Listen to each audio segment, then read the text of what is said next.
Hey, All right. Getting the easier. boys. Phil, how are you? Oh, just dandy. It's You a guys hot might, one. is it up there? Oh yeah. Like, We got some rain today, man. I got doused. Um, I also got, before it started raining, I got a new pop fly in. hmm. And it's been a while since I bought one.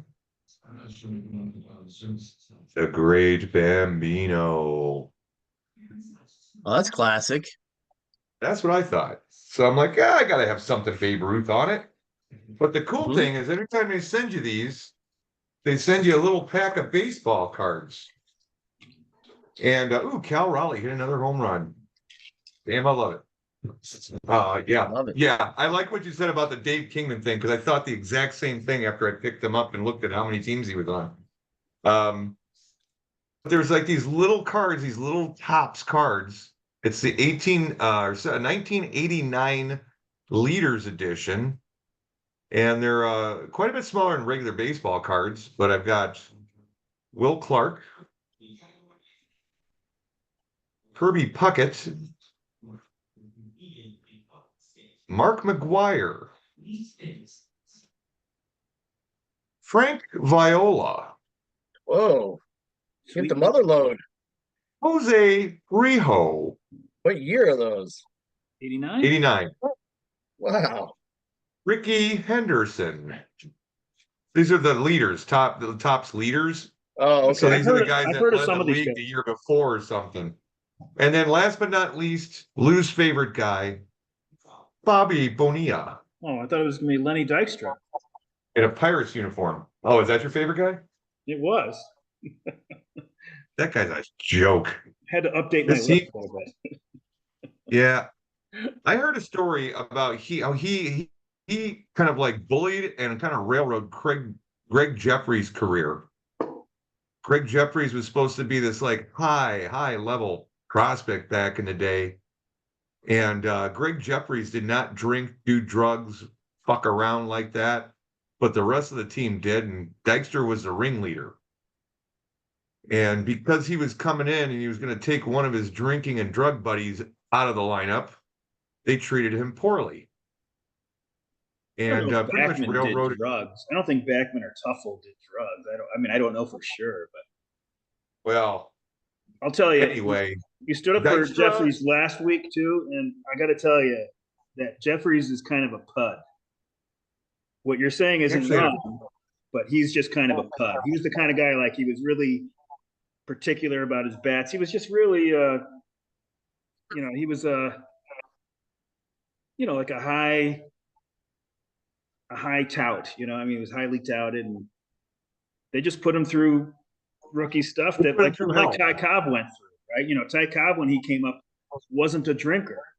You know what they used to give Ty Cobb for awards at the end of the year? They used to give him books. He was like one of the few guys that would actually like. I mean, he became a drinker. Don't get me wrong, but he wasn't back when he was young, and they didn't like him for that. Of course, then he was so good that they had to accept him somewhat. Well, let's put it this way. The kid came up when he was 19 years old. 19. You gotta treat a 19-year-old that way. I mean, come on. Maybe he was a cocky little sucker. I don't know. But I he never came liked up, him. See, he I played liked six. Dykstra and Backman. I didn't like Jeffries. So just take it for what it's worth. Doesn't mean that those guys are great guys and he's a jerk. Just, Yeah. not a jerk. He's a pud. That's what I said. He's a pud. Well, when he was 19 and 20, he actually had very good numbers. And it was in 89 when he actually played most of the season, his numbers dropped considerably. But he led the league in doubles one year in I remember. 1990 at 22 years old, and he batted 283 as a 22-year-old. As far as But drugs, the only guys that I know of on the Mets that did drugs were Dykstra, Gooden, and Strawberry. I know they oh, traded Keith Hernandez, Sid Fernandez. Keith Hernandez, Well, Keith did. Yeah, he did coke. He was in that coke scandal, but not as a Met. yeah. I mean, as far as I know. Hey, so did any of you guys see the Pete Rose documentary that just came out on HBO? No, not yet. No. Okay, so I watched that the other day. There's a lot of people didn't like Pete Rose, but once I start digging into his numbers, the one thing he had for himself was longevity. Um, he had a 79.5 career WAR. That's pretty good. He played But his forever though, you know. yeah, And but his OP his career OPS was 784. yeah, on a per plate appearance basis, he'd be one of the lowest performing, at least outfielders, or well, I guess he's an infielder too. First Yeah. base, second, but third. But yeah, but I mean that's his thing. I mean, like he stuck around for a long time. He was a rookie in what 63, I think it was, right? Co-rookie of the year. And he played through what, 80? he He played was rookie of the year, later and 80s, he was right? rookie of the year in 63, and he played till 86. 86, yeah. So he played 24 seasons. He was the MVP of his career, and that was in 1973 with Cincinnati. He batted 338 that year. Now, he wasn't the highest, that wasn't the best year that he had, but he was the MVP that year. Because he did have the most hits and the highest batting average, but he had the highest batting average in 69, and it was 10 points higher than it was in 73. It really just depended on what other guys were doing at the time. Yeah. And He that played in same a year really was, good era for him because yeah, nowadays, like the eggheads, like like me, I guess, would point out that he's overrated or something like that. But if you play for 24 years at a high level and you have over 4,000 hits, he deserves to be in the Hall of Fame, of course. yeah. I mean, he's not going to get it, not unless he dies. They're not going to give it to him when he's alive. They just won't. You bet on baseball. You knew you shouldn't be doing that, but he was a gambling addict. And most of the there's a lot of the documentary was him whining about, why did you do that? I didn't do something that bad, well, no, you did. You fucked up. You did the worst thing you could have done in baseball. It's in He was a every lot, clubhouse, man. Every clubhouse, from the minor leagues all the way up to the bigs. Every clubhouse, they had it posted on the wall, like painted on the wall. Like you knew you knew you're not supposed to do it. He owed those guys a And lot of money too. he made and it he was a worse. manager. He made it worse because he was a liar. Like A-Rod just flat out lied. If he, it's kind of like if he had just had some contrition after it happened, I don't think it would have been as big a deal as it is still is. It's like reminds me of Nixon and Watergate. He could have just come out. He could have just come out and said, like, look, I can't control what all these guys are doing. We're gonna get to the bottom of it, and we're gonna fire whoever was involved. That's all he had to do, and it wouldn't have been a big deal. It's when you try to cover it up. Covering up never works, right? Because if they already know about it, they're gonna find out more and more and more. So he should have had, he's not the smartest guy around either. But it'd have been nice if he had a smart friend that could have said, "Look at Pete, just own up to this one right now."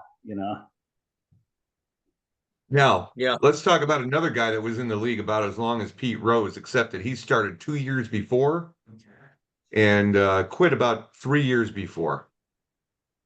Carl Yastrzemski. What do you think his career WAR is? Yaz? Oh man. Yeah. 85. I don't know. I don't know how his Phil, you gonna fielding guess? was. That's what throws it off, is I don't know how his fielding was. I'd go 115. Well, you guys, right in the middle of that between the both of you, 96.5. And he had a career batting average of 285, on base percentage of 379. He had the same amount of stolen bases as Pete Rose did, about 160 something. But his career OPS was 841. And everybody was talking about Rose back in those days, and not so much about Mr. Carl Yastrzemski. He was a big favorite player of mine back in the day. But what a guy, man! And he didn't have as many hits or at bats, but he didn't lead off either. And 3,419 hits with 452 home runs, 18-time All-Star, MVP, Triple Crown winner, 7-time Gold Glove, 3-time batting title, All-Star MVP, Major League Player of the Year, and he is in the Hall of Fame. Yeah, a lot of his Had young. an OPS plus of 130 in his career. Yeah, those adjusted numbers are always going to make him look a little bit better because he played. The young peak of his career was in the worst time to hit. Since before 1920 or something. He won the Triple Crown in '67, and he hit 301. He won it at 67 at 27 years old. Batting average, the best, 326. On base percentage, the best, 418. Oh, I thought he hit Slugging. 301.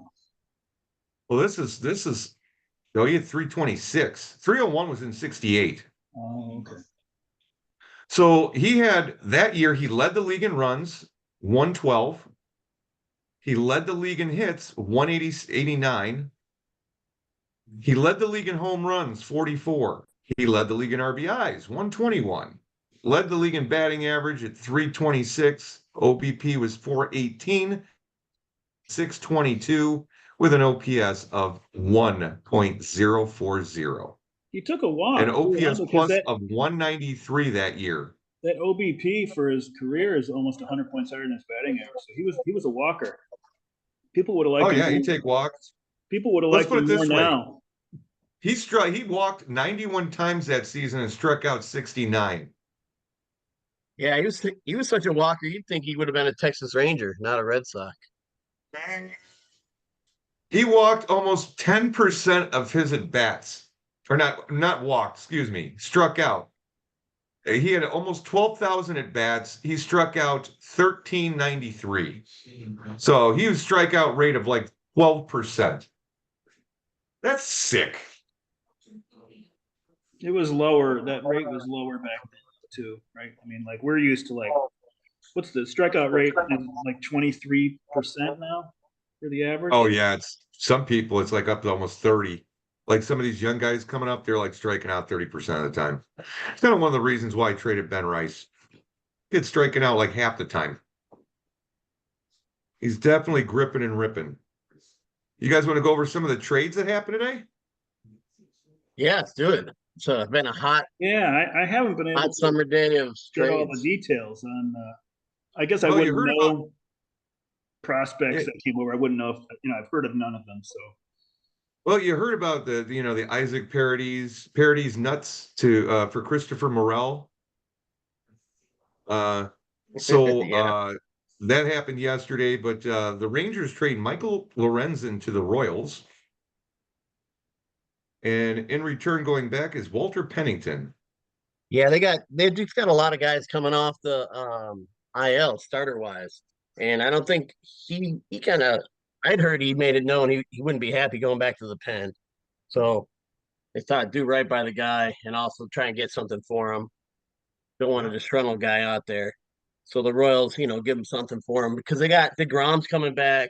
They got Scherzer coming back. Molly, they're all coming off the IL pretty soon. Any idea who he replaces in the rotation in KC? If he's going to, maybe he's going to go somewhere where they're not going to start him either. I think he bolsters that. That starting lineup there, the starting rotation, and one of the other guys that's been struggling is going to go to the pen, or they're going to go to a six-man. Waka, Reagans, and Singer. So I don't know who's the fifth guy. Tell you, hey, Alec Marsh is in there. Okay. Yeah. Lugo Reagan, Rocca, Singer, Marsh. Yeah, he's probably the odd guy out. Yankees discussing a Nestor Cortez in trade talks. So we'll see. Ty France went to the Reds for a catcher named Andrew Salcedo. Yeah, they had him on That is, waivers, so yeah, yeah. That's just basically okay. Well, we'll get something in case we don't lose them, or we're just Man, going to the lose them Reds, anyway. the Reds just had infielder after infielder. Ty France is Six. interesting though. Like his peripherals haven't been that bad, and this is the worst Seattle's ever played. I don't know if they did something to the stadium signage wise or whatever, but he's going from the worst park by far to hit in to maybe like the third or fourth best park to hit in, especially in the summer months. It might be even higher up. I mean, I could see France doing something You know, if he plays. He might be in a platoon. last time you were on, I think it was 2 months ago now, or almost 2 months ago. You were talking about Isaac Paredes and how or it could have been one of the other times you're on, but how he would pull his homers just over the he hit the 350-foot homer down the line, and I'm thinking about Wrigley. Wrigley's about the longest down the line in baseball. Yeah, it might I mean, I not know work out. all he's got to do is maybe just not pull it quite so much, I guess, because it's not deep into the, you know, uh, Yeah, he pulls them. near I the mean, alley. that's But the thing. Down the line, sure, but power alley, Wrigley's real nice. So I don't know, without seeing a chart of his home runs, but I know he pulls almost everything, he'll just have to Everybody. wait that millisecond longer. Yeah.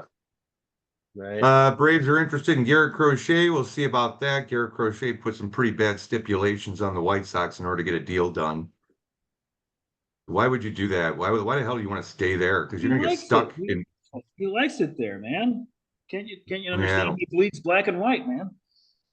Yeah, I do. I doubt anybody bleeds black and white after what they did today, which is trading Fetty and Pham and Kopech. Oh my! And they got jack shit in return. Uh, you get Eric Fetty and Tommy Pham going to the Cardinals. Both from the White Sox. Player to be named later or cash from the Dodgers and cash from the White Sox. Dodgers receive Michael Kopech from the White Sox, infielder Tommy Edman from the Cardinals, and right-hander Oliver Gonzalez from the Cardinals. White Sox receive infielder outfielder Miguel Vargas, minor league infielder Alexander Albertus, and minor league infielder Geral Perez. So you just traded two good pitchers and a fairly decent outfielder for three Miguel minor Vargas. leaguers that are What all positions does he infielders. play? I know he's infield. Miguel Vargas was like a second baseman. Does he play third? Does he play short? Let's put it this way: he's got a .4 WAR. He's been in the league for 3 years. He's only 24, which he's got time. Um, but his batting average his first year is 170. Batting average second year 195. Batting average this year 239. He's getting better, but still. And that's playing 18 games the first year, 81 the second. He batted 195 playing 81 games with 304 plate appearances. That is shit. This year he's played 30 games, got 80 plate appearances, batting 239. Now the other two guys, I'd probably have to go on the minor league. I'd have to go and see. Well, okay, they got some stats up here. So this guy is in rookie ball. He's 19 years old. In rookie ball, he's got 32 games, 143 plate appearances, 111 at bats. He's got 2 home runs, 26 RBIs. He's batting 342, on base percentage of 479, Yeah. slugging 460. So his slugging percentage is lower than his OBP. His OPS is 938, but this is rookie ball, and he is 19. Yeah. But he's actually hit pretty well throughout the years. He went up to A ball in 2014. They sent him up to A ball, and his batting average went down to 229 in Who 19 we talking games, about again? 82. This is Alexander Albertus.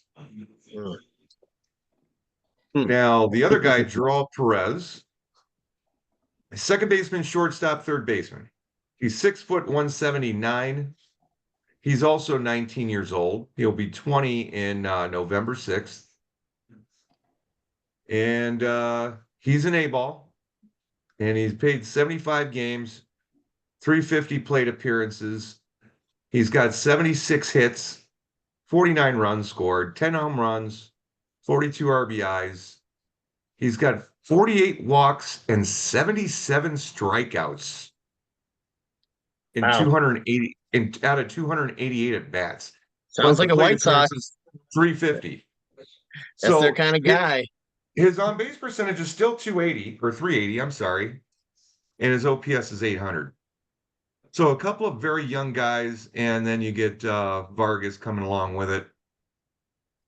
We'll see. Vargas is going to kill my Brooks Baldwin claim. I picked up Brooks Baldwin for the White Sox a couple weeks ago in AL Roto, and I was so happy with him. He was getting like full-time at bats. It's great, but that's probably All right. Now the Mariners acquired Justin Turner. Who did? The Mariners. They got Justin Turner, and then the outfielder prospect going back to the Blue Jays is R.J. Schreck. And he is a 24-year-old guy who was playing for Vanderbilt. He played for Duke first and then Vanderbilt. I remember his name. He's a left fielder, center fielder, right fielder, plays all the outfield positions. He's at A plus ball. You're thinking of Shrek, the movie, the big green guy. That Right? different guy. But he's got an on-base percentage of 401. Double A yet. He's only played 8 games. But yeah. Let's see. The next one up, Ahmed Rosario gets acquired by the Dodgers. Oh, they did that? Did that just happen? Shit. Yep. So the Dodgers and the Rays continue to be two of the deadline more active teams. And reports the two clubs have linked up on a deal that will send Ahmed Rosario back to Los Angeles. Minor leaguer righty Michael Flynn will head to the Rays in return. To create a roster space for Rosario, the Dodgers have designated Ryan Yarbrough for assignment. Wow, Freddie Pirate. So Michael Flynn is 27 years old. He's out of the University of Arizona. He was in the 6th round of the 2018 June amateur draft. He's been at AAA this year. ERA in the 4s. He's got a career minor league ERA of 6.2. You guys should have you know what? This was the week to get Sean on. This would have been the week. Next year, you got to remember that for the I guess you had him around the draft, but like this would be a Sean. He knows all these dudes in the back of his hand. All right, now here's another one that came up here. Guardians acquire Lane Thomas from the Washington Nationals. And going in return is Alex Clemmie. And infielders Jose Tena and Rafael Ramirez. So Clemmie is a left-handed pitcher. He's 6'6", 205. He was a high schooler, drafted out of high school in the 23 June amateur draft. So last year, drafted out of high school. Kid's only 19 years old. A couple days over 19 years old. He was like born on July 18th in 2005. He was born 4 years after 9/11. It's crazy.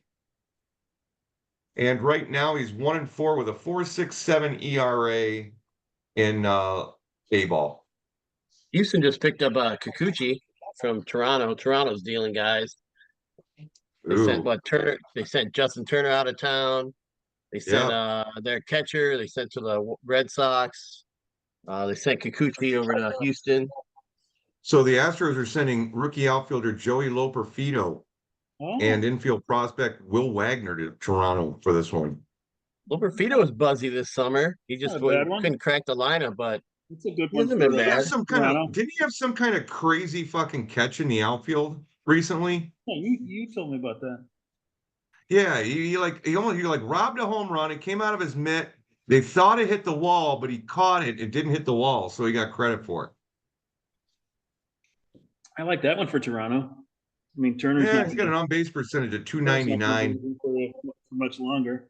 Yeah, 36% K, 6% walk. Oh no, He's just swinging for the he fences. He he struck walked in out the minors. 43 times in 106 at bats. How old is he? 25. It's not that young. 6'3", 220. He's from Duke University.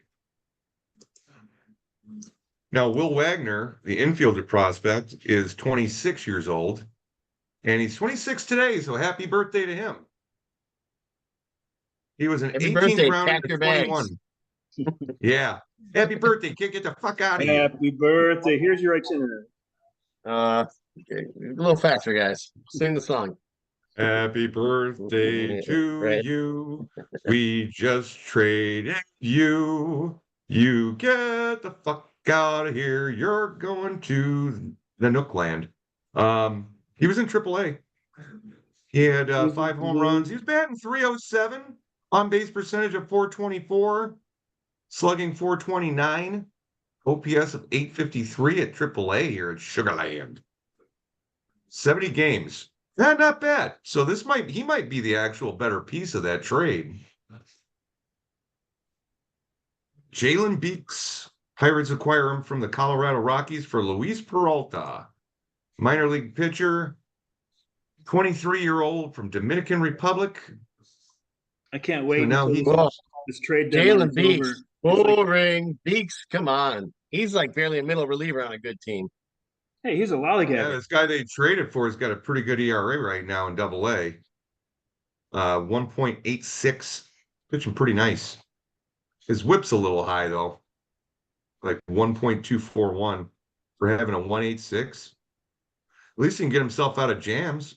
In a single league, this trade deadline just is. I just can't wait till it's over because it's like upsetting all the depth charts. And I had 3 relievers on my team, and I actually had 4, and I dropped Brebbia about a month ago, and I kept Stanek, Jason Adam, and I don't have good relievers. I'm like near the bottom in saves, and Luis Garcia for the Angels. Oh, 2 of those 3 oh that I man. kept got traded to the NL, and Brebbia, Kopech got dealt with Brebbia. You know, I don't know if he'll be the closer, but he was second on the depth chart to him, so I don't know.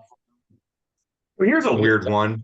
Even like Lane Thomas going to the Indians, I had this guy that's barely getting enough at bats on the Indians right now, Tyler Freeman. So that's not going to help him any. He's going to go from playing three days a week down to 2 probably. Now, the Red Sox and the Pirates made a trade, 1-for-1, dealing right-hander Quinn Priester to Boston for second base prospect Nick York. Now, Quinn Priester this year has had a negative 0.4 WAR, 2-6 with a 5.04 ERA. He was a first-round pick, 18th overall in the 2019 Major League June Amateur Draft, and he was out of high school. Cary Grove, Cary, Illinois. A whip of 1.455. The guy they traded him for, Nick York, actually looks a lot better. I mean, drafted by the Boston Red Sox in the first round. A year later, number 17 overall out of high school. Archbishop Midi High School. He's 22 years old. So this kid, Was he like in first base, second base, or something? well, here's the thing. He was in AA and AAA this year, so he's been on 2 teams. When he was playing for AA, he played 45 games, 197 plate appearances. He struck out 36 out of those times, so he doesn't strike out a lot. He was only batting 251, on base percentage of 325, slugging 366 with an OPS of 691. First base, second base. What is it? He is a second baseman, left fielder, kind of like Hap. Now, here's a weird thing. He gets promoted to AAA, and he plays 38 games with them, 169 plate appearances. He's batting 310 with an on-base percentage of 408. and his slugging percentage went up to 490. His OPS for them is .898. So he actually played better league up. And we all know why, because AA right now is the best minor league baseball you can watch. AAA ball is a bunch of guys that are pissed off for getting sent down to AAA. And there's a lot of older guys in AAA. So, but that's pretty much the trade deadline. Well, the trade up until now, that's everything that's kind of happened. Deadline is Wednesday or is it tomorrow? Tomorrow. Deadline is tomorrow. It's actually a day before. I've always thought. I guess it's the way the month falls. It always ends on like a Tuesday, but I always thought it was the very last day of July. So that's kind of weird to me. Yeah, they it's pushed always it on now so that it's Tuesday. always going to be a Tuesday afternoon. So it's going to vary. It's like the Tuesday closest to July 31st, I think is what they're doing, or something like that. It's something like I don't know. It's always going to be like some. They don't want it to happen on a weekend, so they have it float a little bit. I know That's when the the Mets fucking got best. Cespedes, and that's like 9 years ago. That was definitely not a Tuesday. It was a Thursday, I think, when they got him. Yeah. No, they switched it up. I heard somebody talking about it, and how they changed it up a couple years ago. Um, yeah, just to make it not on the weekend thing. Plus, like more teams are have the days off and stuff, and I don't know. Some teams, Oh, they're not going to even play before the trade deadline happens tomorrow because they got today off. all right. So Phil, I'm gonna share this that you just put in the group here. Hold on one second. You Oh, saw parodies hit types. yeah, So the grays are out, the greens are singles, the blues are doubles, and most of right down the left field line. that's the last three Uh, years. he's got one triple that's like left center. That's last 3 years. That's 22 through today. Yeah, Oh Jesus Christ! Somebody needs to fix his ass, man. I mean, this is not good. They got to it's put. That's working not a for good him. omen. They've got to overlay Wrigley Field's the home I run know. dimensions there. If I had the technology, I'm sure somebody else should do it at some point, but He's I don't never have that ever. technology. He's never hit an opposite field home run. Oh, he does. Yeah, he doesn't have the exit velocity for it. I don't think either. He just gets ahead. He gets the bat out there. Doesn't he switch hit? Mm, Not according to this. I don't think Oh, so. Yeah, I don't think so. no, Looks that like he was has a completely Candelario. opposite approach. I just Right, you're find right. it Mario, amazing. yeah, he's a throw right, hit right guy. I just find it amazing that they traded him and Candelario the same time to the Detroit Tigers, and back-to-back years we got both those guys back on the Cubs. Yeah, Jed Hoyer likes his guys. Goes and gets them. Gotta. But then he doesn't keep them around. You know what's going to end up happening? He'll end up trading this kid, or he'll get DFA'd eventually or something. I don't know. Unless he can fix his shit, because right there, looking at that, that is not good. That's not what you want in a professional baseball. Well, I mean, it's working for him. It's I don't know, like it's like Mel Ott kind of style back over again. His exit velocity, I don't know, he's peaked at 110, but he hasn't gotten over 107 in 2 years. Oh my God, Isak should have played for the Giants. Man, he should have played for Saying, Polo Grounds. He right? would have hit The 50 homers. It'd be Babe when Ruth, he starts when he starts filling out as an adult, he's going to start to resemble Greg Luzinski if he keeps that shit up. right? Greg Yeah, Luzinski it's was another guy who could not hit it to right field to save his life. It was mostly like left field, but they were bombs. Luzinski. Yeah, he was there for the shorts when the White Sox did the shorts. I think he was on that squad. I have to I always fact loved check Greg myself. Luzinski, the bull. Right. Another favorite of mine back in those days was Ron Say. Really liked Ron Say a lot. Penguin. Funny one.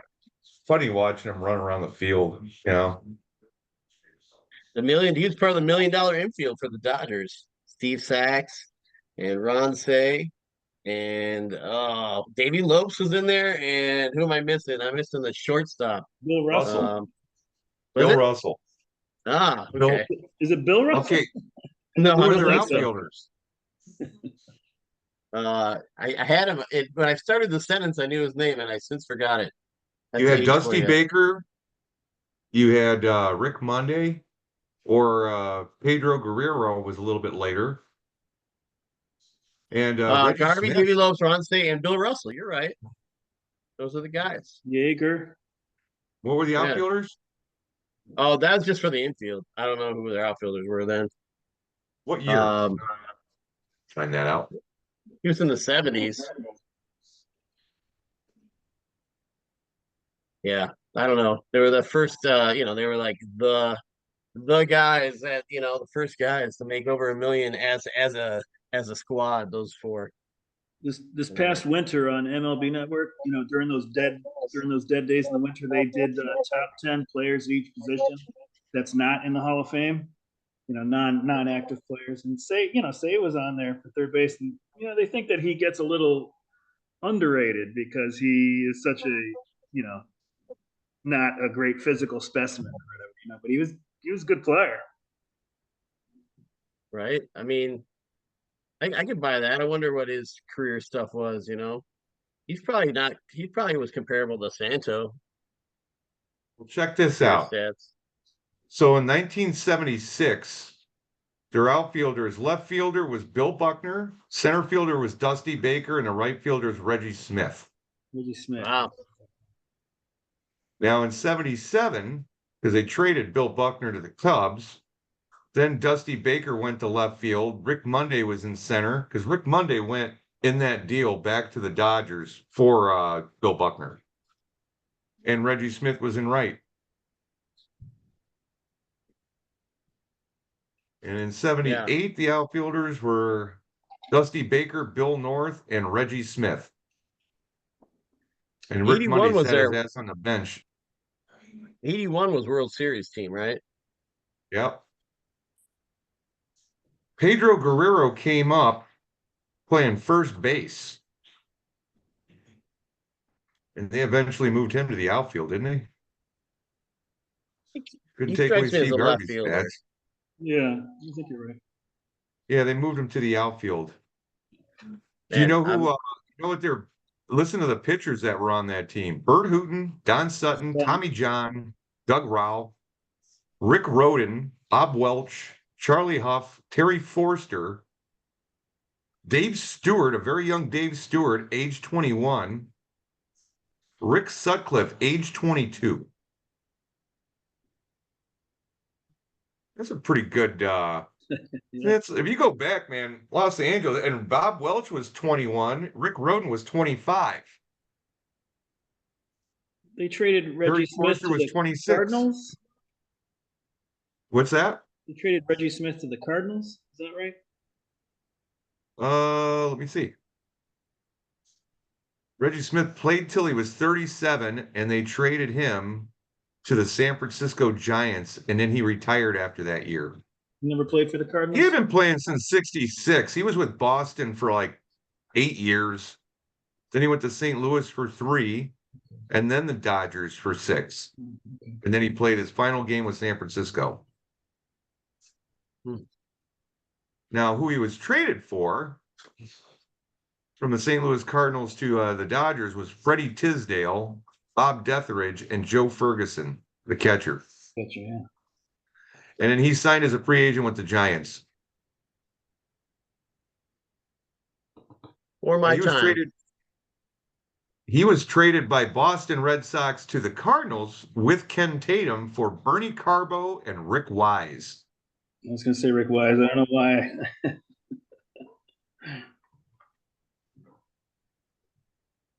But he made a total of $683,000 in his career. Not a whole lot. What it used to be. Beats selling Lady Kendall.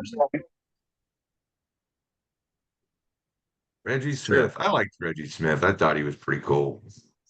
You get to move these refrigerators.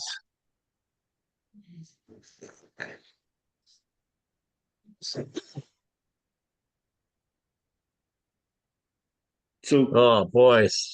You're kicking my butt, Lou. what is it? Out of nowhere. I was invincible, and now I am very invincible. You guys all had up at the top. You all had a rough week. Yeah. It was the middle of the pack that did well this week, and Sean. Yeah, it's tightened up a little bit. I almost went 0-6, so I was glad Why that don't you you bring guys. it? Why don't you bring up the Scolas? Yeah, Yeah. You trying to get up your pitching under control there, Lou? Was that intentional? what is it? Your innings, were you trying to get them under control last week, or was it just a bad week? I don't sit anybody down that's on my team. So, but I'll keep switching over from starters to relievers. This just in. Milwaukee trading for Frankie Montas. Huh. All right. That's one guy that can't stay in one place. What was he? Nobody wants that Oakland, guy. then the Mets, and then was he at Pirate this year or with the Reds? Reds. Reds. Reds. They don't need him. Pending medical review. Oh, maybe they're hanging it up in Cincinnati. You know that owner doesn't want to buy. Man, I thought that they were gonna make a run for it, at least the wild card. Oh, they're not. They're retooling. They're just. I don't think they're not like tanking or anything, or else they'd be trading all their young guys. Yeah. Nothing screams going for it like picking Ty France off of a waiver trade deal for league minimum. Yeah. Well, That owner's a cheap ass though. looking at the glance, really nothing has changed. Cows and sombreros kind of switched places with the IP underage and then the Paragon of pitching pace prudence, but those are like the bottom two, I think, in the league as far as innings. So a lot of us are over. I'm one of them. I don't think I'm over. Yeah, I can see that in the next thing. And then Take players a of the look. week: Austin Wells for the Yankees for wait till next year. McBride's had a couple players of the week, Josh Bell and Hunter Green, but they went 0-6. So that's happened a few times in the past month or two. Like lots of players of the week and still got the 0-6. I started the season with Bailey over. And then Tyler Fitzgerald. Honestly, I'd never heard of him. Neither did I, but I when picked him up because he was hot. yeah, when he had hit 5 home runs in 5 games. One was before he got sent down, and then he came back and hit 4 in a row. And I saw him and I was like, this guy's a fly by night guy. He Well, then can't he sustain it. jacked two And he's out been the other nothing but day. hot since then. He's still been hitting. This is why I'm dropping out of first. He qualifies as shortstop and center field. Yeah, this is a good pickup, man. And then Did you have him? his No, I Giants. was eyeballing him. I was like had him in like the pickup, and I was like, I got too many transactions. I can't do it. I need to save my transactions. His Giants teammate, who's on the opposite side of the career scale, Jorge Solares, Player of the Week for the Gags. Bailey Ober for the Knockers, and Hunter Green for McBride's. And maybe I underestimated Hunter Green. I guess maybe he's going to be all right. I'm just trying to jinx him now. And then Emmanuel Clase, the pride of the Sombreros. And Sombreros actually went 5-1. So they're breathing down the daddy's necks here. They gained a couple of games on them. They're only a game and a half out. I'll tell you what, I would have been 4-2 if Drew Thorpe hadn't got me minus 22 when I Oh my God, I fucked saw me that. over. I didn't know that you had them. If you could have just got 10 points, that's a 30-point swing. Yeah. I mean, look where I was at. And it's a 30-point swing, puts me up at 175, and that's like 5-1 area. You know? That's all it takes. It just takes one. Usually when guys do that shit, I fucking drop them immediately out of fucking anger. And I'm not going to do that with Drew Thorpe. I think he's got better shit out there. I was lucky to get a win because I was only 6 points ahead of 0-6 McBride's. And then the other good thing was that Satch and Knockers both went 2-4, so I didn't lose too much of the lead there. And Spear had a good week, went 5-1, so they're 9.5. And Let's Play said he's selling, but he's not too far away here, so I don't know. You know, I can't find his list, man. Everybody's pissed about the White Sox, so I can't even find what he was looking to move anymore. I'll tell you in a second here. It's on the Yeah, I I think can it's tell on you. It it's was Machado. Machado, Cronenworth, Gaussman. Or what he put on the trade block or something in the app. Yeah, Oh, okay. I can look at that. an outfielder, I think. I can't remember. I don't know. Yeah. I don't know. But this is, it's good. It's a tight grouping for beer league anyway. This qualifies as a tighter year. So, I guess we Yeah. just He's a have Phil to tight. thank for that. He's not 72-30 or something. This season's looking a lot like playing Oregon Trail to me. I got out of Independence City really hot. And now I got like I broke a wheel and I got dysentery. My team's not doing too well. Well, I thought this was amazing. I pointed out in the email that McBride's is what are they? What was the? Let me go up a little bit here. Yeah, 17-39 over the last 10. You can see that's the worst in the league by like 5 games. So it's a big deal. And I thought this was nice. It's last 4, but Sombreros have the best record in the league over the last 4 weeks by half game over Spear. Spear's done well too. So, Phil, you look like you're on an upper floor. Are you? I'm in the basement. Oh, you're in the bed. It looked like I thought it was more like an attic-y look. I got the stupid car alarm. If I like lean forward in my pants, it goes off. I don't know. It's Why? annoying. So, Why, you got huh? your keys in your pocket? I had my car. I didn't realize it, but I had my car key in my pocket. Yeah, it's all good. It's over now. Well, let's see. Daddy's innings. You're 19 below. So yeah, you're one of the 3 teams that's below. So you're in a good spot the rest of the year. Well, it's not for not trying, man. I'm just not getting a whole lot of quality starts. My guys aren't going 6 innings; they're going 5. If they even make it out of the first inning after giving up 22 fucking points. Yeah. So Satch, you used to be up near me at least. Like you're down like in the middle now, which is probably about where you want to be, is in the middle, right? 6th, 7th. I think you're 7th in innings. So no, 7th from the bottom, maybe 5th in innings. Yeah, 5th in innings. So I have by far the least amount of pitching points by like 200 points. yeah, your non-save hold ones. Fucking gross. Yeah. Dude, what the hell? Why is Save your mouse holds you're still working? doing. Why are you just like, Save holds you're doing better. Look at that lead for Satch. No one's even in the 300s. You're 418. Definitely that Nauman can really manage a bullpen. I'll tell you. Yeah.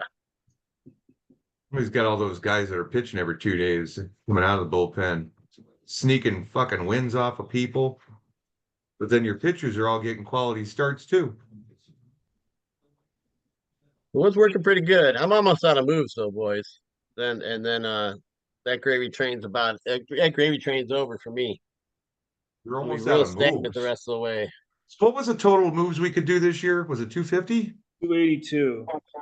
282. 282, and then I wasn't even close when it flipped. Whatever that was, whatever we decided mid-season was, which I didn't bitch about it at the time, so I can't bitch about it now. But now I'm like, so I was like, oh, I wasn't even close. I can loosen up my moves a little bit.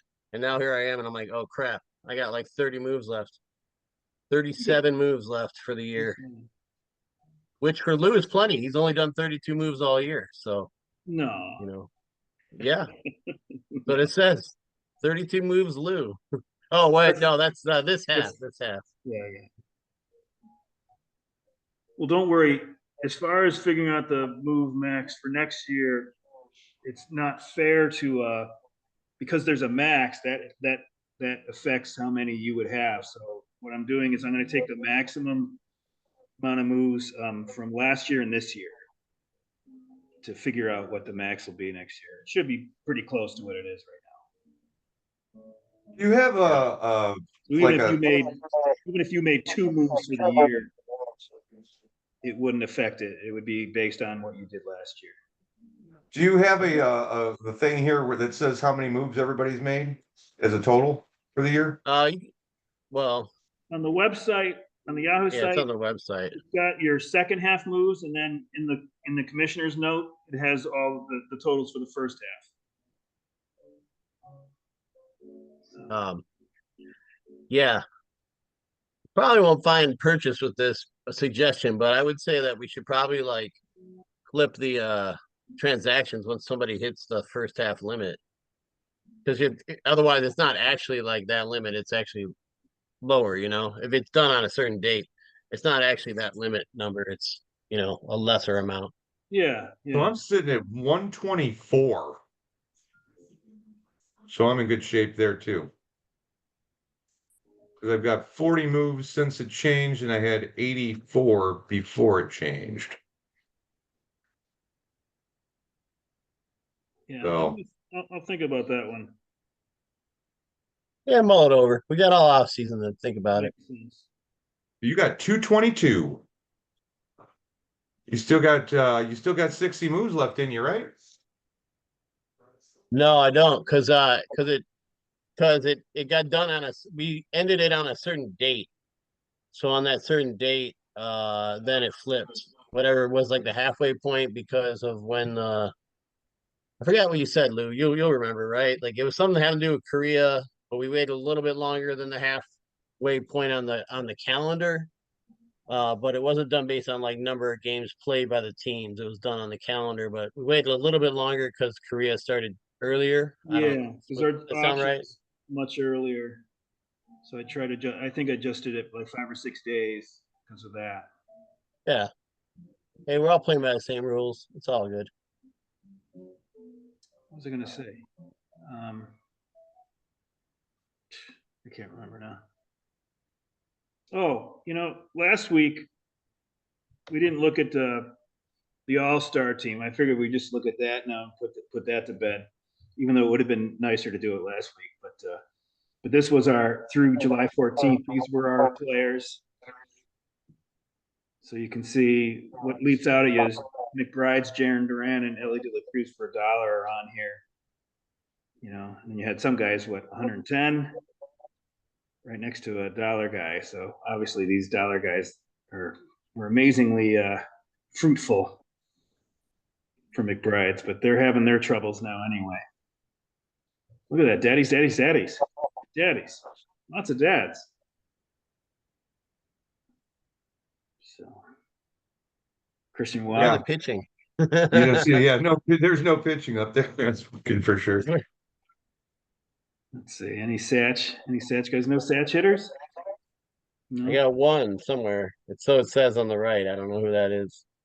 Let's see. So we go down to the pitching. Seth Oh, Lugic okay. for $1. Yeah, that was a nice one. Tanner Houck for $1. Craig Kimbrell. He's been productive, at least for the beer league. Helsley, $6. That's a great deal. Oh yeah, Kimbrel blew up on you last week too. That hurts you. Yeah, another McBride. Jeez, they had a lot too. Here's the reserves. Couple more McBrides. Lindor and Ranger Suarez. And Suarez is on the IL now. But Suarez for $1. That's a pretty nice buy. Daddy swooped in and got How'd you like? Ronaldo. How about Dylan Cease's no hitter this week? Pretty amazing. Yeah, how many pitches did he end up throwing? About 112, somewhere around there. But he only gave up one walk or some shit. Three. I think He it was three. faced 28 batters. I thought he had 3 walks.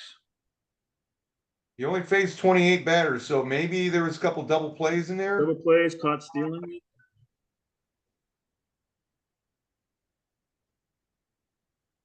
Well, Hmm. I did this in Phil's honor because I know Phil and maybe John Kimmler are the biggest Savant fans, right? Do you a baseball Savant guy? I look at it in the off season. I don't really look much at it during the season, except what they show on Fangraphs. So this They isn't show. converted to beer league points or anything, but it's just ex Woba and Woba. Woba being good overall offensive scale, and superior to OPS. Whatever it's a little more tailored, right? It's not just Let me throw in there, Lou. I did do like a quick like correlation thing in the off season, and WOBA correlates really closely to hitting points in the beer league, very closely, closer than slugging or OPS. yeah. WRC plus WRC actually is like the closest, but they're practically identical. It's pretty close to being like how good a beer league hitter a guy is when you look at WOBA. Now, what did I do The here? higher the woman, the better he is. I might have said the wrong thing here. This might be unlucky too. No, this is lucky. Oh, this is confusing. A little bit. I did this really quickly. Wait, so let's make sure I have this right. X12 is It's more like 346. hitters and pitchers, isn't it? So this is unlucky. Yeah. So Morel was tops unlucky, and I've heard that he gets the least out of his batted balls, right? So who knows if that's why I put unlucky and lucky in quotes, But These things here, though, the stuff on the left is all hitters, the stuff on the right is all pitchers. yeah, So no. it doesn't really follow lucky or unlucky. It's just hitters and pitchers. But Well, these are the unlucky hitters, and then down below I've got the lucky ones. So oh, I got you. there's your Tyler Those are the Fitzgerald. But here, those are your let's make sure this is right. So X-Woba 312. Here's his Woba.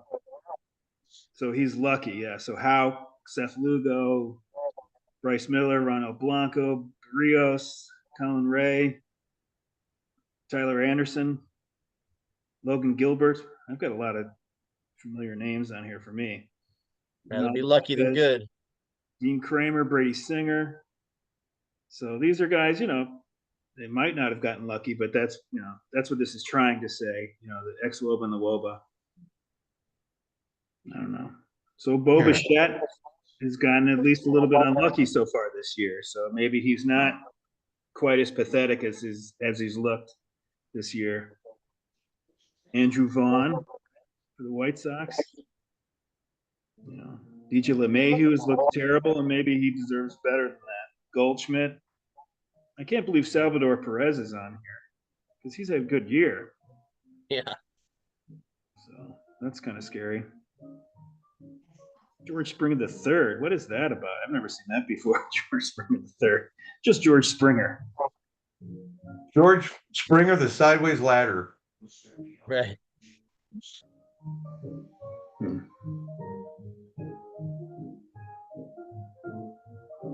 So Ooh, one of you guys just walk into an old timey Western saloon? it's my son's playing Had upstairs. to have been I, loose. that's good. That sounds great. I like that. You should have some ragtime all the time on the beer league. Watch out, though. Some rootin' tootin' gun shooting motherfucker might be walking downstairs going, "This house ain't big enough for the two of us." I got my whiskey here, so I'll fit right in. I got mine. Mix with a little Diet Coke. Any other names leap out at you here?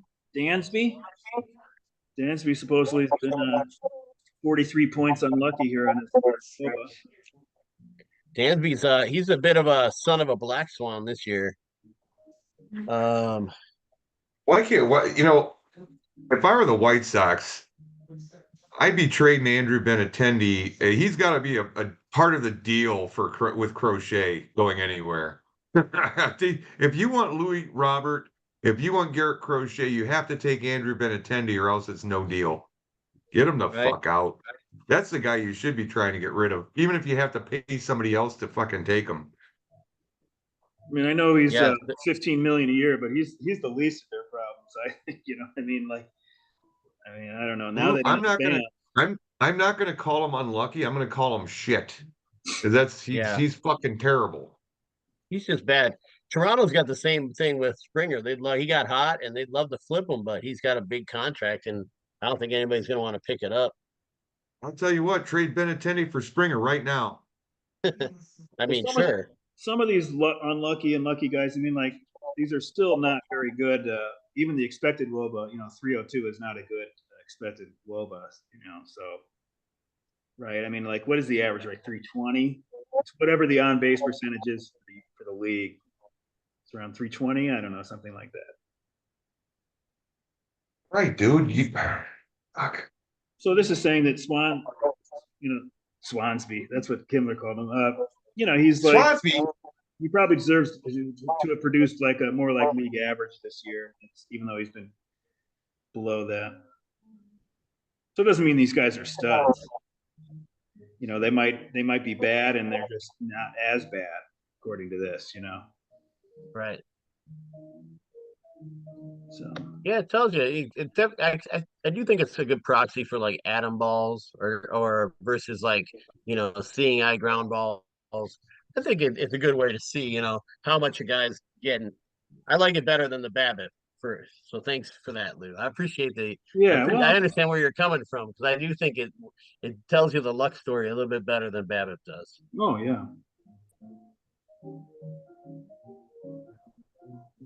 So Hey, can these he please guys, take me out to the ball game? so these guys are your lucky hitters.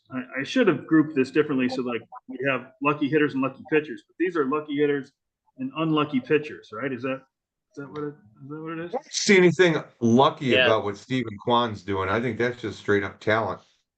Yeah.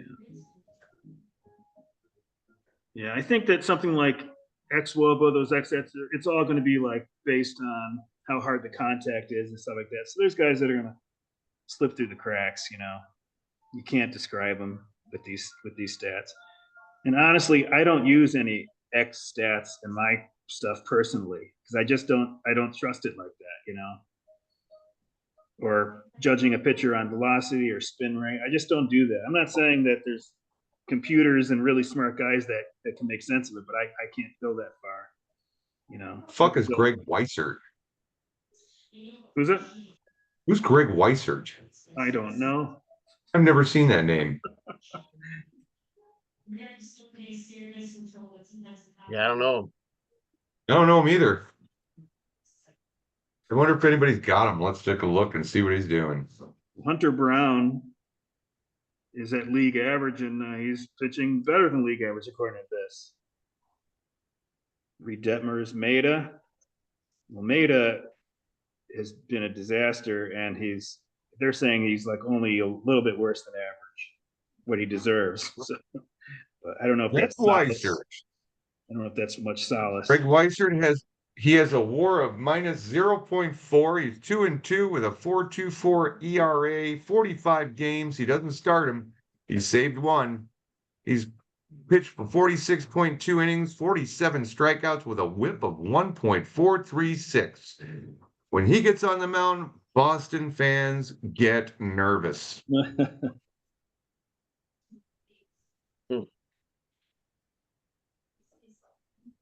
You said you saw Kwan on here. Where is he? Oh, there he is. Yeah. Oh, Isak. Isak's here. So he's produced at above the league average, and according to XWOBA, he's slightly below average player. So we'll see what the Cubs get with him. I guess they're not really going for it, right? It was more like a move to do something so the fans can be like, I can't believe the Cubs didn't do anything. right? I mean, No, they're still trying for the wild card, or else they would have they would be dealing like three other players right now. I mean, it still could happen tomorrow, but it sounds like they're going for the wild card. Um, what Jed Hoyer said, we're gonna do things that are gonna affect the future, which means most of the people thought, okay, they're selling off. No, not necessarily. What we're gonna do is bring in a younger guy that is better than what we have now, and that we have maybe a year or two of control on. yeah, I mean, I think you have to think about next year too. You know, the future, that sounds like so far in the future, but Exactly. They're making deals on guys that are going to stick around. This is not the Heimer Candelario deal where they just have him as a rental for like 2 months and then he's gone, you know? Um, Yeah, Morel so has the same amount of. He's under the same control as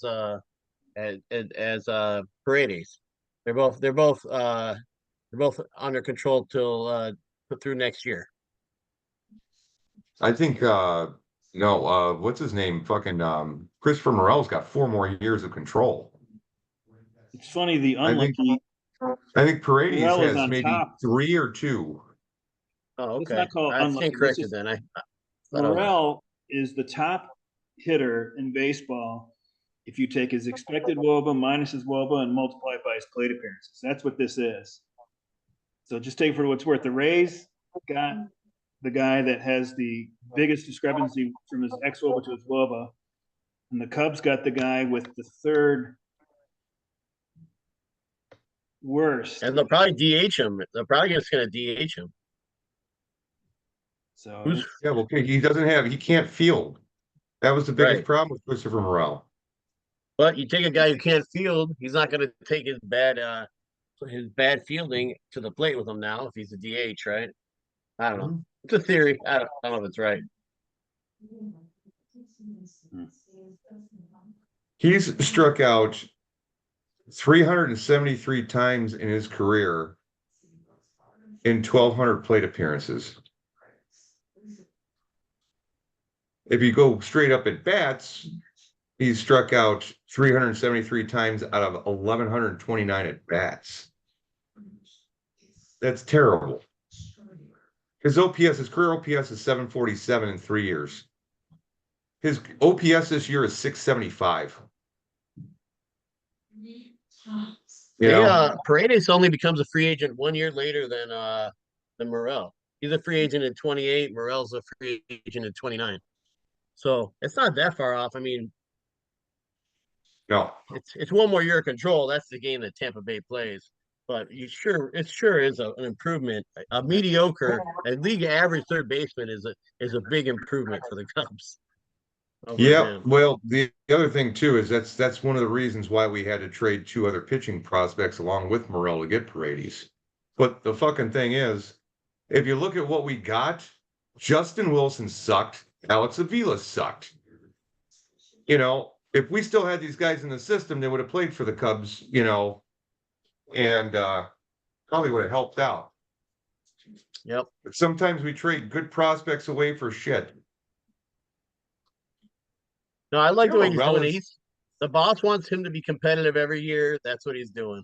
So, if you want to Morel be like the is Cardinals, be in the mix every year, and then keep building. Don't make dumb deals that like ruin you. I'm fine with that. Morel is 5'11", 145 pounds. Really? Yeah, No way. that's That what needs an Baseball update. Reference says. Yeah, they don't update weights, the weight of players very often in baseball. That might have been when he was picked up and became a Major League Baseball player in the minors. Maybe he was 145 pounds. Yeah, they don't. Let's You see. can't rely on those weights, so they're not very Let, reliable. let's see what Yahoo has to say about what his weight is. Go somewhere different here and just see if Soaking wet, or yeah, exactly. Lou, where do you weigh in on this? I can't believe he's all right. 145. I mean, when I was They got him as 5'11", 145 too. They must get their information off Baseball Reference. like 5'8" and 155, and I was pretty skinny. So Yeah, I don't know. I think I'm 145 in my bra now, so we'll forget about it.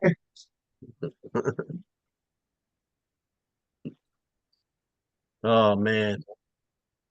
Yeah, I All don't right, I know. I gotta still like back that trade. I think it's I make the move, man. I don't know. You can get all hit guys.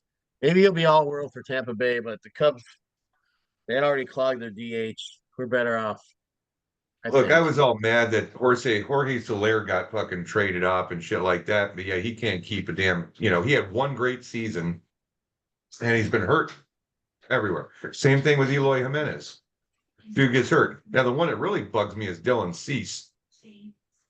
I wish the Cubs would have had him, but yeah, Yeah, yeah. Solaire's I'm gonna done got take well. this dog development. out. Solaire's done well. I mean, When he's on the field. He's not on the field that often. now You he's know, pretty old he's now. well, not that old. He's he's 32. Hmm. It's not that old. No, it's not that old. The problem is he's only played four seasons in his like last 11 seasons, only 4 seasons where he got over 100 games played in a year. Second year with the Cubs, he is 2015. He had played 101 games. Wow. He played 162 with Kansas City in 2019 and hit 48 home runs. Yeah. And then he and Free, then he was he a free he agent after that season?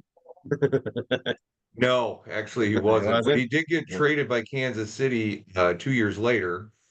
And that year, actually I was a little bit wrong here. Actually no, I was right.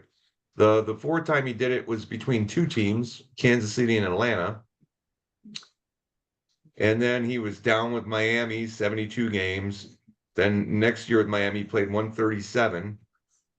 And then with the Giants so far this year, he's 93. So, but I I think mean, it's good good. to move back to the White Sox real quick. I'm worried. Well, I think the Dodgers are probably going to make Michael Kopech amazing because the White Well, the Sox don't Dodgers, know the what one that end up, shit they're doing. the Dodgers were the ones that end up with Kopech. Yeah. Yeah, yeah, he's in their bullpen. He's like going to be one of their setup guys because that's what he's been doing all year, closing for the White Sox. But uh, yeah, I keep mixing up Kopech and Crochet, but no, Kopech went with the Dodgers in that deal, and like I don't know, he's still got stuff. I think they'll get him straightened out. I think the Dodgers know what they're doing. Well, the Well, Dodgers I got think the Dodgers came into this Rosario. whole thing and They got got their nose in somewhere it didn't belong and wedged him out of the whole thing. Hmm. Dodgers got Rosario from the Rays. I'm not a big Rosario fan, but they did get him that can play short, and they've got Tommy Edman who can play short in a pinch. So I guess that means that Bichette's not going to the Dodgers, right? Gentlemen, I'm going to get a No, refill, take a whiz, and take the dog out. I'll be right back. Talk all amongst right, yourselves. do them in that order, please. Um, the Okay. the order. Um, yeah, I don't know. I this deadline's been crazy though. This is one of the wildest deadlines yet, I have to say. And there's still big names out there to move, so pretty exciting. At least in the beer league, it's only like a 1 day inconvenience that you got the guy on NA, but in those leagues, those single leagues, you lose that guy. It just Oh sucks. man, just just getting slaughtered. In this one league, everybody saves their claim, like because everybody wants to get the best guy that comes over, And I realized in that league that I'm like, I don't care. I'll just pick up every single guy that comes over and be the last dude. Because because honestly, it doesn't matter if you have the fourth best guy coming over. It doesn't matter. You might as well just pick up three decent guys coming over in your only league. But this league that I'm in does the last 3 days before the trade deadline. Any of those guys, you can't pick them up, and then there's like they all go to waivers, and everybody puts like their claims in at once, and they do them all at one time. This league I'm in, you can't claim any guys that got traded over from the National League, and that's for the whole year.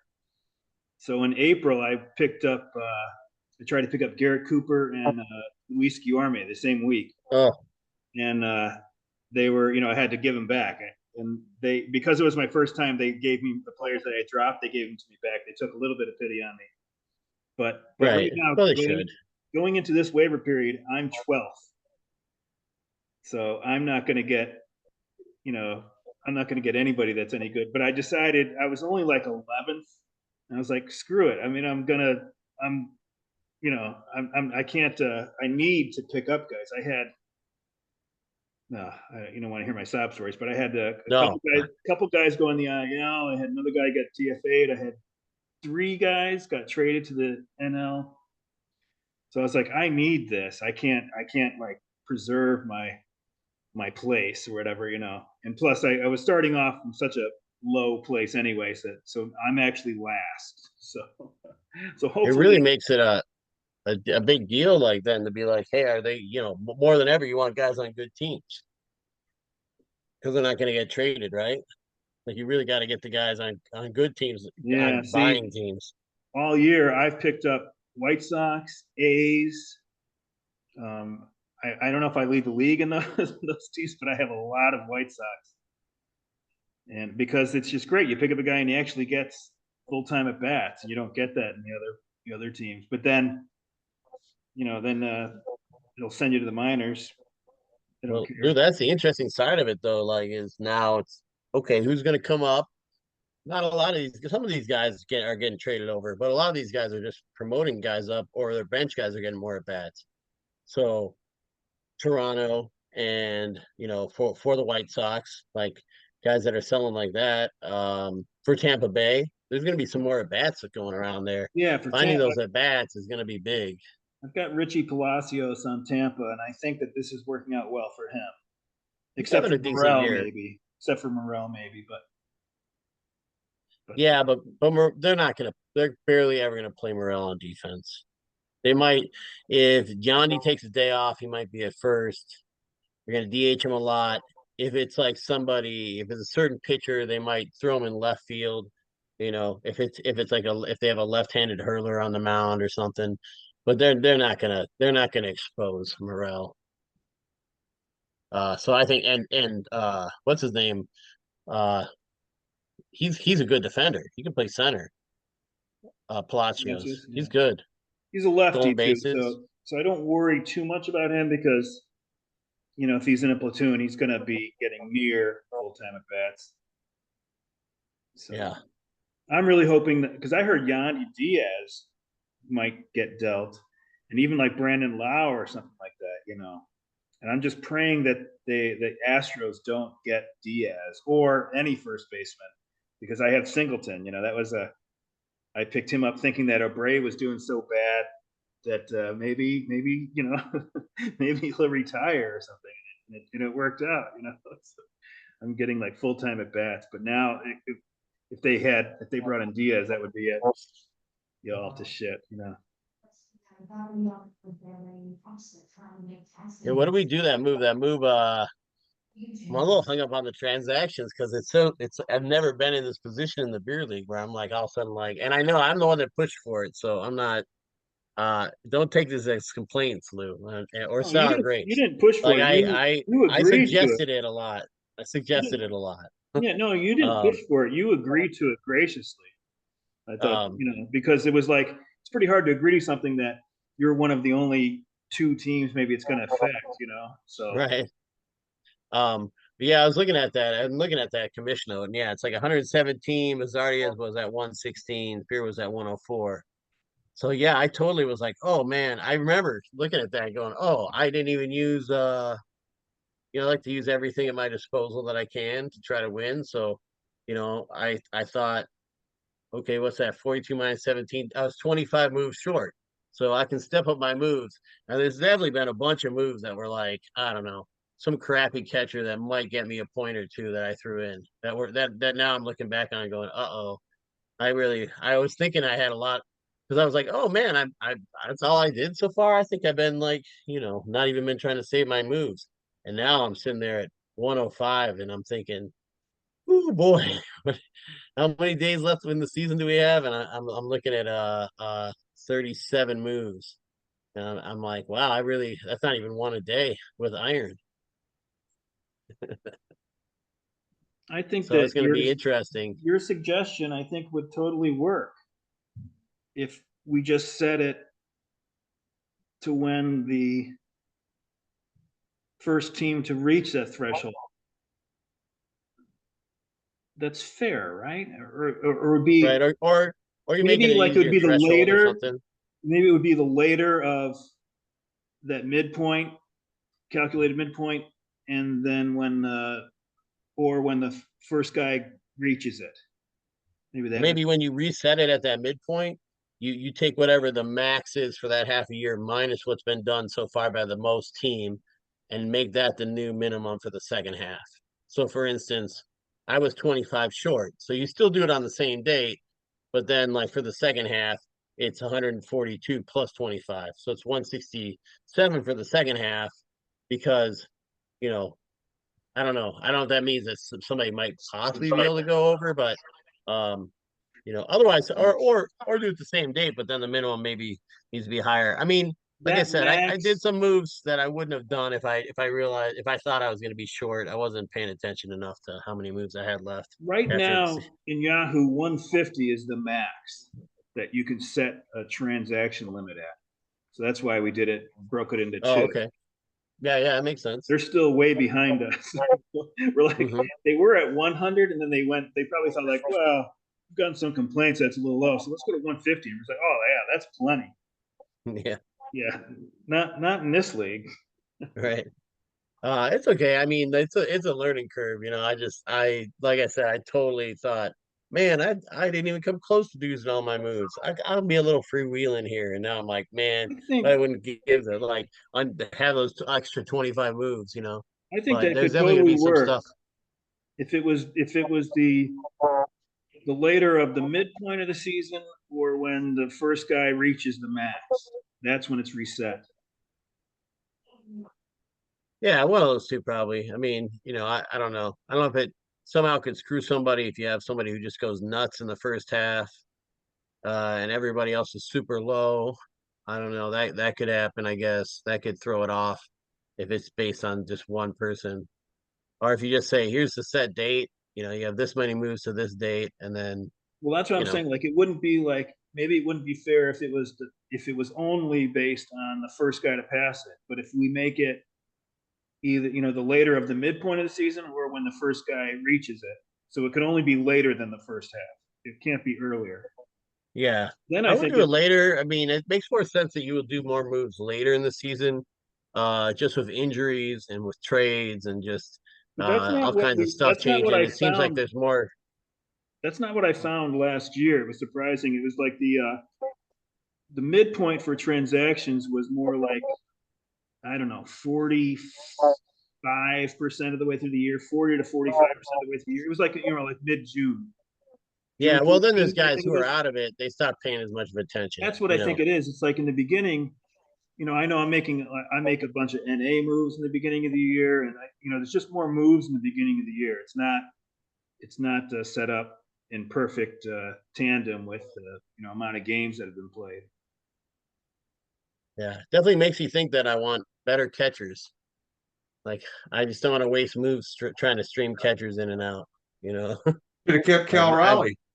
I'm definitely going into that category. Well, when you start the season 18-0, you don't really think about that you're doing anything wrong. But True. I've definitely made some moves. I dropped some guys too soon. Definitely Emperor wears no clothes sort of moments. But I think that I don't like to stream because it's just too active for me. But I think that it makes a hell of a lot of sense. Especially I with gotta do it catching. because if I don't do something for a day, then I stop doing it. Like Like you get I need to keep the habit. one really expensive catcher, and then you don't take a catcher until the very end of the auction, and then that you just Yeah, churn that the whole but year. fucking catchers get hurt. That's the only thing. They get hurt more than most. It's like a higher risk for getting hurt. That's why I don't like spending much money on them because they just get dinged up so easy. Because Well, Rules that's of been ignorance. I always that's carry that's Danny Jansen all year.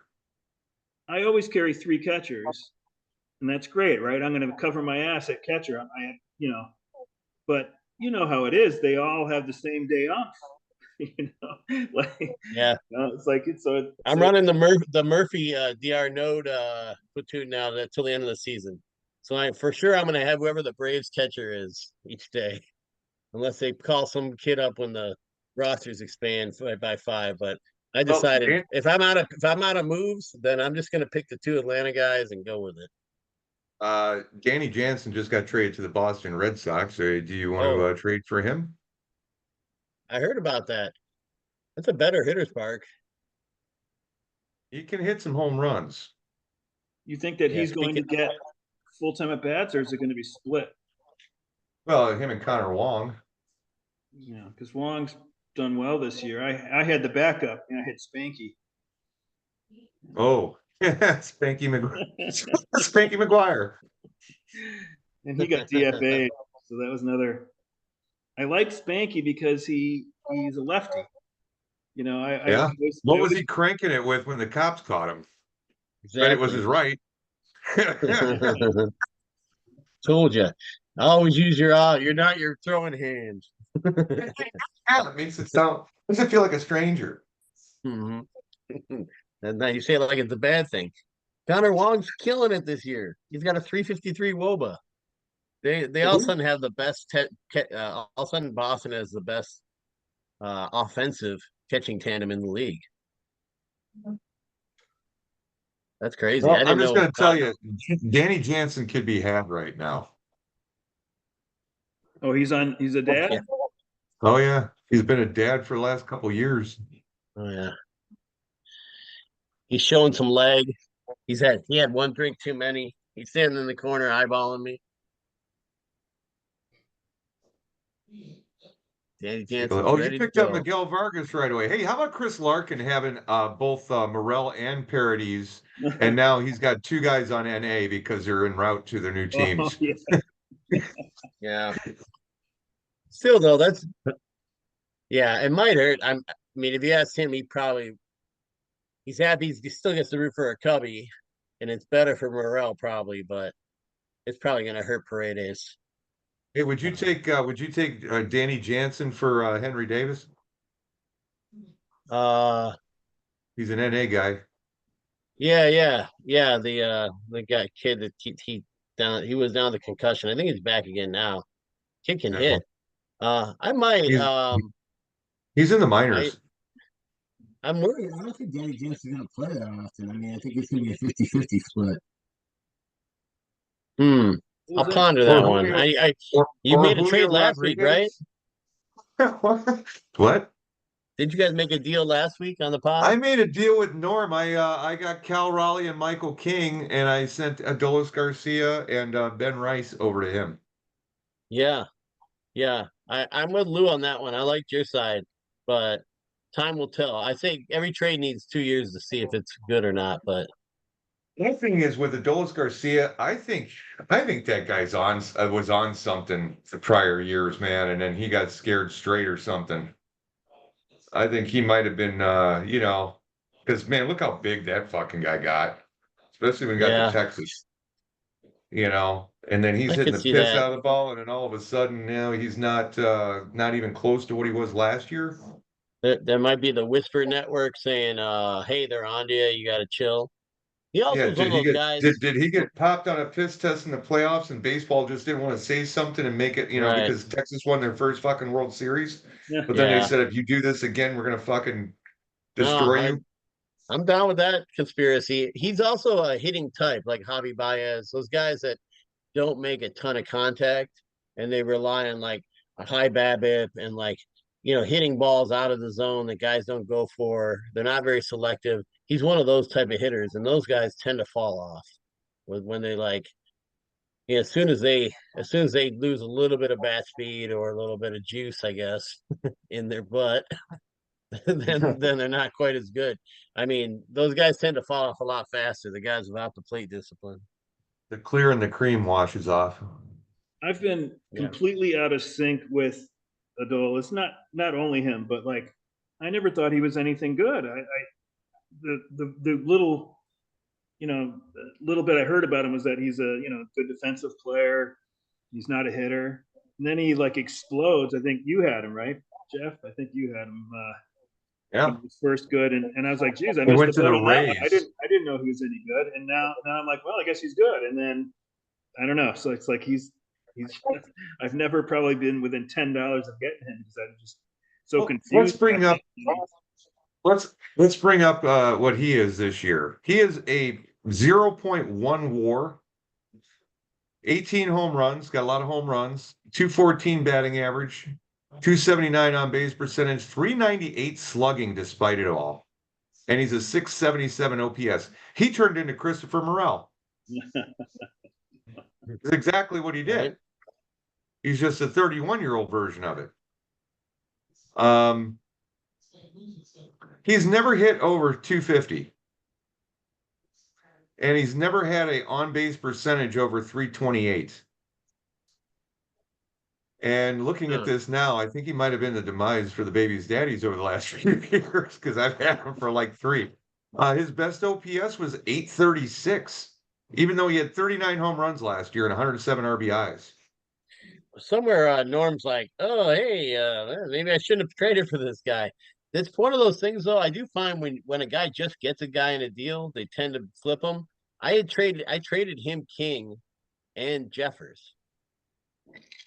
And so in his mind, whatever I traded him King and Jeffers for is what King and Jeffers are worth. But I definitely overpaid for whoever I got back. Because I just felt like I had to. But it is, but when a guy gets somebody in a trade, I feel like they're more likely to trade him again right away because they're not like one Now, of their guys, you know? now Ben Rice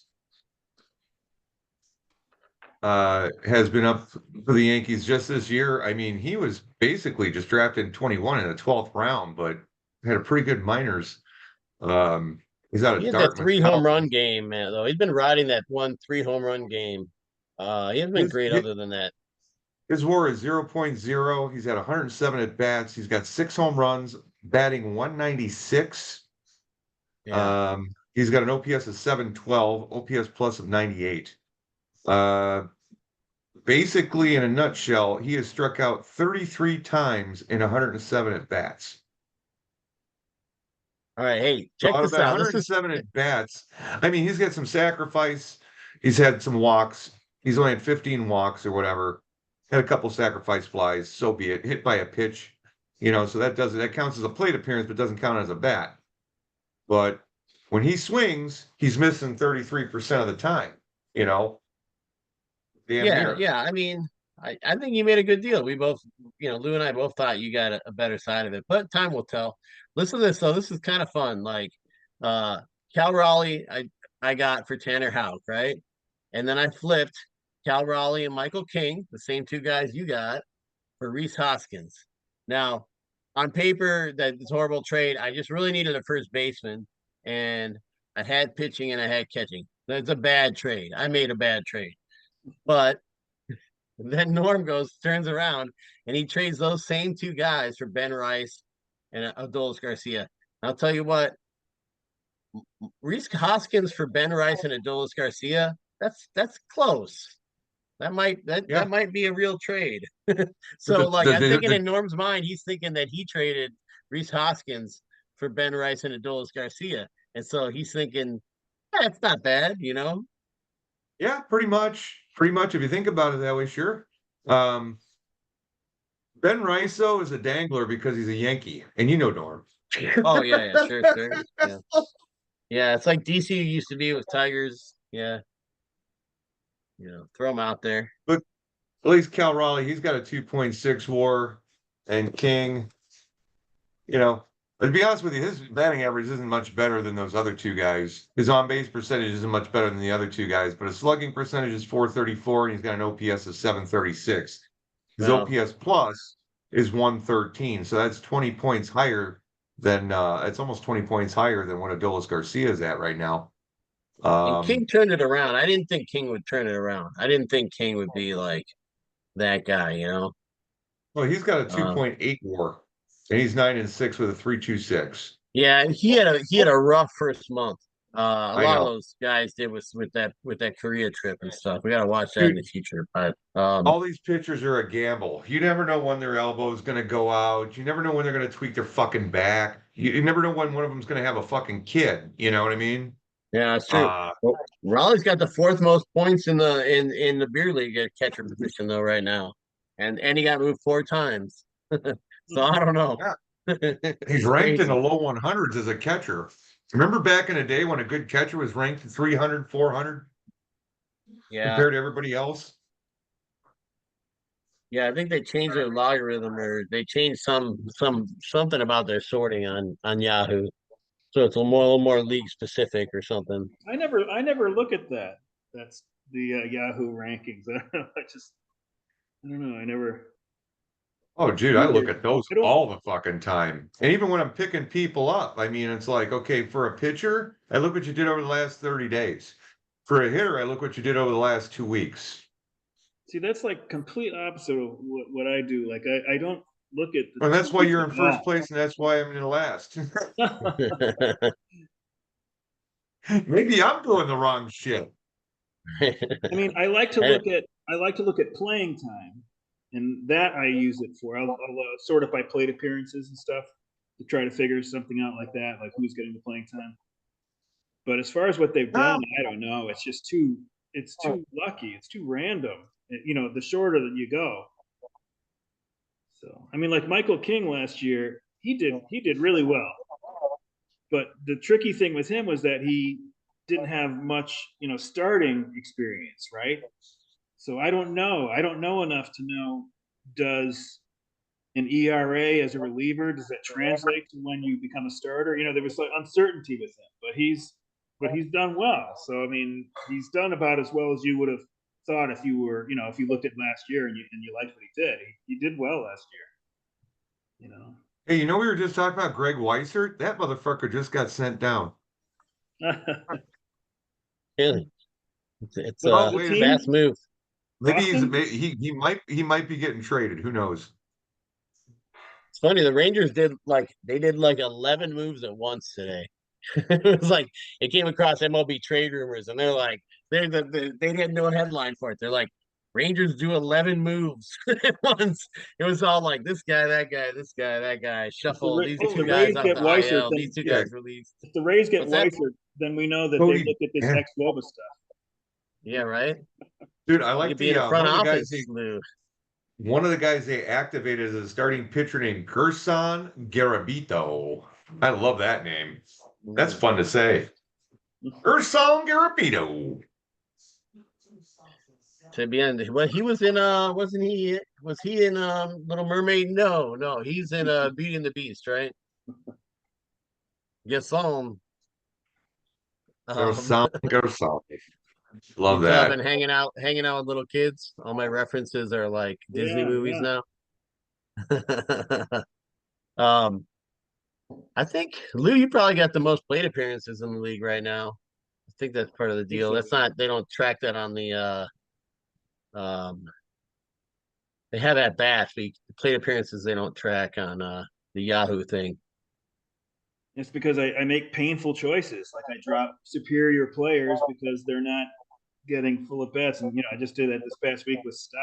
Now I don't know. Maybe that's not the right way to No, I mean this year you 100% have the most because uh Gambler Spears got a few more at bats than you, but you got way more base on balls than him. So Yeah. that I'm, you put your head. I'm about to share the top hitters here. I see that. Yep. Yeah. All right. So we started Aaron Judge, Shohei Ohtani, Juan Soto, Bobby Witt. Guys, not because Then I you don't got have any then top you hitters, but because I need a refill. I'll be right back. but then you got three Bake Feels like McBrides screw right in a this. row. Gunnar Henderson, De La Cruz, Duran. Boom, boom, boom. And then he's got Lindor just sneaking down there a little bit. You got Ozuna in there. Jose Ramirez for the fucking no. That's Normie. Kettle Marte for me. My hitting is like I'm up there, but shit. Kettle Marte's having a great year. Whoever And you Cattell got is, Freddie Freeman, Christian Walker's not Beavers to far the behind. Knox. Beavers, yeah, he picked up Beavers, man. It's a pretty good pickup. Christian Walker. Steiger's going to see that NA for Freeman and freak out that he got traded or something.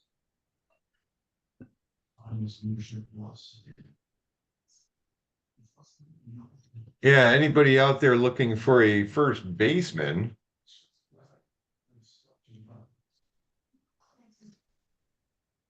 I might have a guy for trade.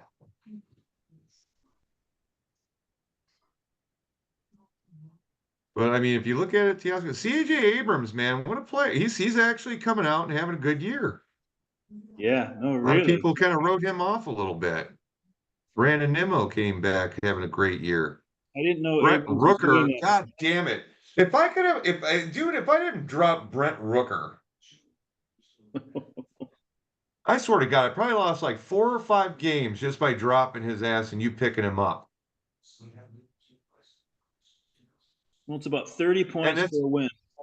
you know what the other thing is? I didn't take him too much. Well, did I have him in the draft? I think I might have picked him up as a free agent after the draft. I don't remember. Yeah, maybe I might have had him in the auction and then dropped him and then got him back. I don't remember. Hold on 1 second. There's one way to find this out because we Yeah, still look have all that click on that information. little How box. about the first Aaron Judge? Oh, that's not it. Sorry, I missed that. Who you guys talking about? Rooker. Brent Rooker. I had him earlier in the season and I dropped him. And Lou got him right afterwards and held on to him. A little tidbit for next year. You know how the the A's are going to be in that other stadium, the minor league stadium, It's 325 down the lines, I guess. but they released the schedule, and they also don't have more. They don't have a homestand. They only have like most at like 3 or 4 games in a row at home, and then they're giving them the Montreal Expos treatment, where they're just Okay, like so they're never at home.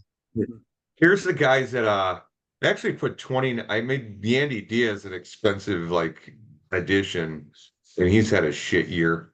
But these are the guys that I don't have on my team anymore that I drafted. Nolan Shanwell, $1. Bryson Stott, $10. Matt Wallner, $1. Let's see here. Bailey Ober, $1. I think Wallner's only 26. Yeah. I think Yeah, on the he's podcast older. you said he was older than that. I think he's 26, 27. Yeah. Bryce Elder, $1. Justin Steele, $18. Traded him to Larkin. Kyle Hendricks, $3. Mason Miller, $4. Oh, thank you, appreciate that. I'll You take him got and him? put him in my pocket. Yeah. Albert Elsley, $1. Dean Kramer, $2. Brent Rooker, $3. You get to keep Brent Rooker for $3 next year. Woohoo! Freddie Fermin, $1. Those are all the guys I don't have on my team anymore. Everybody else I've stuck around, man. I mean, kind of stuck to my guns on some of these dudes. Oh, Adolis Garcia is $45. So got rid of some payroll. It's an interesting thing to look at. I haven't done that with usually I've dropped fewer guys than most people, but Well, let's go through you. Am can I you sharing tell? the screen? I'm sharing the screen, right? No, I'm not sharing the screen? no. Hold on, let me do this for you guys. I'm sorry. Is that your own spreadsheet? I meant to do this. There you go. You and Phil are right next to each other, so we'll just like eke it a little bit up here. All right, we got the whole team in. You go through the guys you don't have anymore. You start at the All right, top, Louis. go to the bottom. Lou, we both got our catchers, right? Brandon Drury for $1. Junior Caminero I traded for in a package for somebody. McCutcheon for DeGrom. $1. So those are two guys out of your two guys so far. Oh God, I really did. I've kept a lot of guys. Brebbia wasn't working out as my DH, so I dropped him. Who? Oh. Turned out Brebbia couldn't hit very well, so he had to go. Well, it's the White Sox. They're willing to, can you hit it on? Let's see. Michael King, I traded as we've mentioned, and he's been traded again. Uh, Julio Urias, I just dropped. I don't know. Uh, I didn't realize he was such a bum. Um, Do you wow, have maybe this is Julio my problem. Urias? I got way too many guys, huh? Urias, he's a wife beater, isn't he? Or girlfriend beater? Yeah, I dropped him. Oh yeah, because he's never going to play in baseball again. Does somebody else still got him, or he was released by the fucking Dodgers, wasn't he? Yeah, I dropped him. I didn't have any like I ran out of room and I was like, okay, see ya, buddy. I don't know. Ranger Suarez, you still got him, or is that baked? Ranger. No, I dropped Big. Ranger. That was an early bad drop on my part. You I have thought Yeah, he I was Ranger think gonna Suarez? Bake got crush him, it. and he shows up. He shows up in Yeah. like a lot of the Players of the Week shit. Sheehan's hurt all the time. Mark Gonzalez was like a, just like a well, he's not even on Seattle. Well, that's not updated because that's not how these things work. But yeah, he just didn't. He was hurt for Cincinnati. I just dropped him. Fuck it. Hey, here's one guy I got from you, Lou. James MacArthur. Yeah. Yeah, yeah. The general. Yeah. I love that nickname. And Love it. Tiaro Estrada, I have him off of you as well. He's on my team. The Harvey's only got back spasms. Or is it Harvey that they picked up? Yeah, from the Washington. Because Yeah. MacArthur was Well, struggling, that's but then his back's hurting, so I guess MacArthur is going to keep his job for a while. nice. so the only players above a dollar that I don't still have are Tyler Anderson, who I just dropped a little while ago. He's at $2, and then Estrada at 10, and Eugenio Suarez at 3. That's it. You still got Justin Lawrence? But I'm saying the guy's above a buck. Yeah. Oh man, I'm surprised I have this many guys still left. Oh, Polanco just sucked.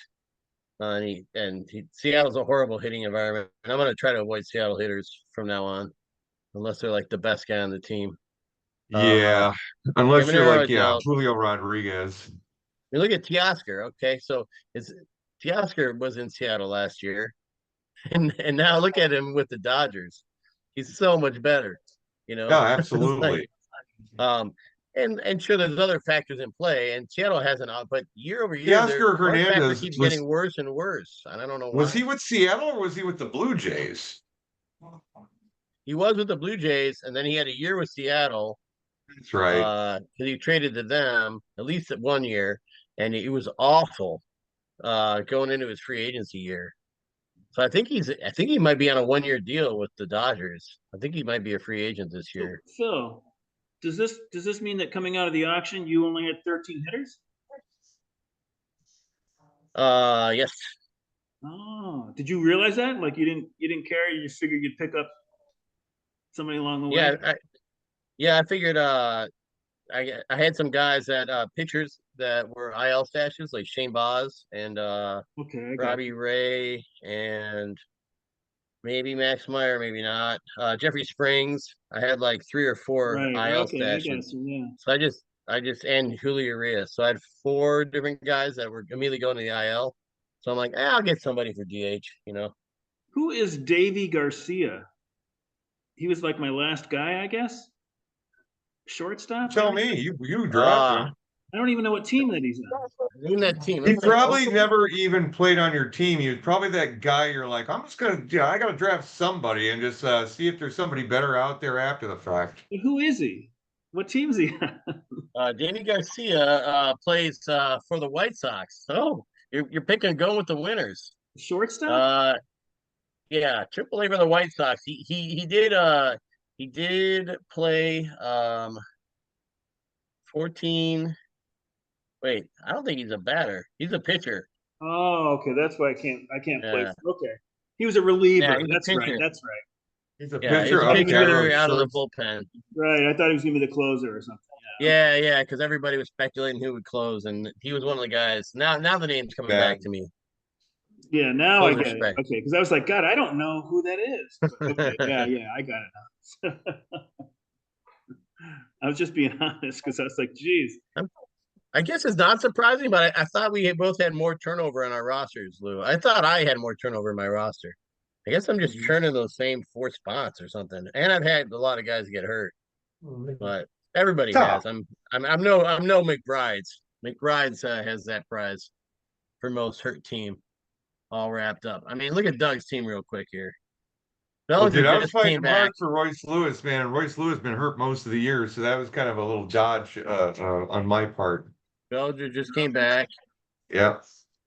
But you got Um, to look at that catcher. He's William Contreras. Hell, I had him like last year, the year before. I had both the Contreras brothers, and for some reason, I didn't keep that kid. And he's like the yeah, best catcher in the league you right traded now. him to me, and then I traded him in the offseason, I think, Who if was I We it? remember can't goddamn correctly. hold on to any. Contreras? The baby Contreras. William, yeah. I had him for a minute, and He's got a then I really flipped good him. hitting team, though.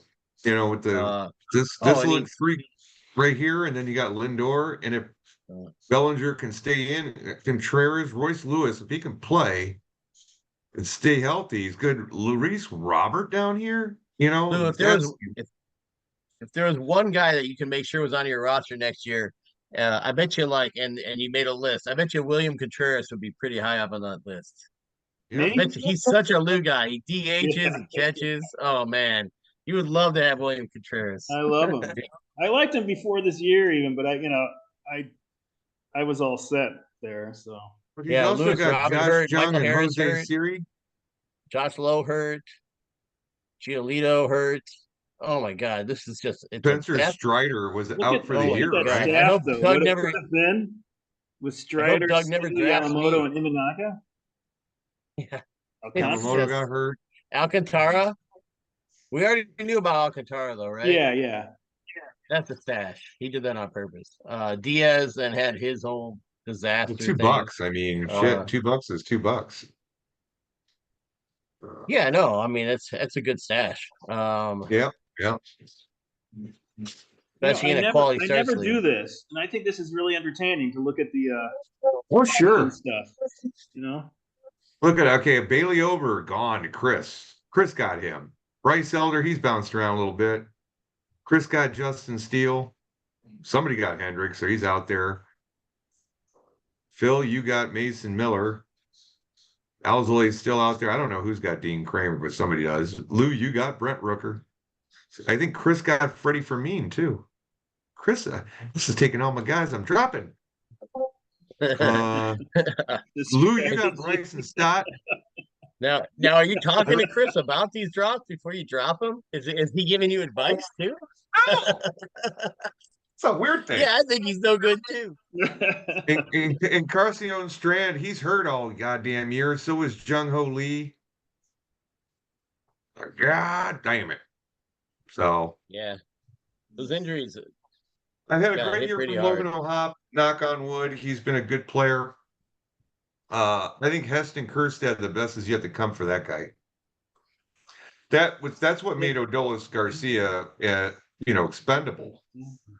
Was him coming up. That he sucks this year. Well, they're not playing him every day. They just traded Austin Hayes.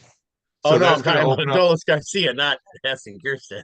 Well, yeah. No, if you go back go back in time, he's been a mediocre player that hits a lot of fucking home runs. He's Rob Deere with Young better fielding. Lee, $13. $13 and it gone for the year. They were I laughing thought that about was a him. good. I thought that was a good pick too. I have to say, I remember at the time being like, "That's a good pick." I wish I Last had week, spot or for maybe him. it was a couple of weeks ago on the Razzball podcast because I listen to them every week. They were joking about that because they were like, "Remember how hot a commodity that was in March?" And they couldn't remember his name. Like the one guy was like, "What's his?" Like they was like, "Oh," they couldn't think of the guy's name. He's like, so in Right, March, and the one guy in that cast is Korean, so it's not even like he's being racist. yeah. In March, we were like touting this guy, and now we can't think of his name or whatever. Baseball's weird that way, man. Doesn't mean his story's over. No, I think he's one of those guys that end up dirty dropping at 13 though. Yeah. Because what's I to say mean, it's not going to happen again the next year? You know what I mean? He could yeah, be one sure. of those broken down fucking players that played too much. He's not that old though. So Lewis, a first place and a second place team ever made a deal that you remember in beer league? A big one of significance. I'm sure it might have happened, but early in the I season, don't but never late remember. in the season, right? That would be that'd be kind of wild. Yeah, I don't remember. Maybe something with Chris. It Chris seems was like in some first or kind of second like a lot of some years. version. Yeah, somebody would have to have a big lead or something to do it, right? Oh yeah, yeah. Well, you might have done something like that, right? Right, where somebody's like, you got enough lead that it's kind of like a foregone conclusion. Yeah, I guess not counting that, but if you're in a dogfight, you're not gonna make a deal with another team, right? Even if you think you're fleecing them, you're like, he's got some angle I'm not seeing. Right, Lou, you got some angle I'm not seeing. I would do it. You know, if, He's got very if good I thought it was catchers, good, number I would. one, a You good know, I'd first feel baseman. uneasy, but I would do it. You know. He does. He's got a lot of plate appearances, man. He's got guys get up to bat. If you get 10% more plate appearances and your guys are 10% not as good, you're still right back in the same place you started, you know?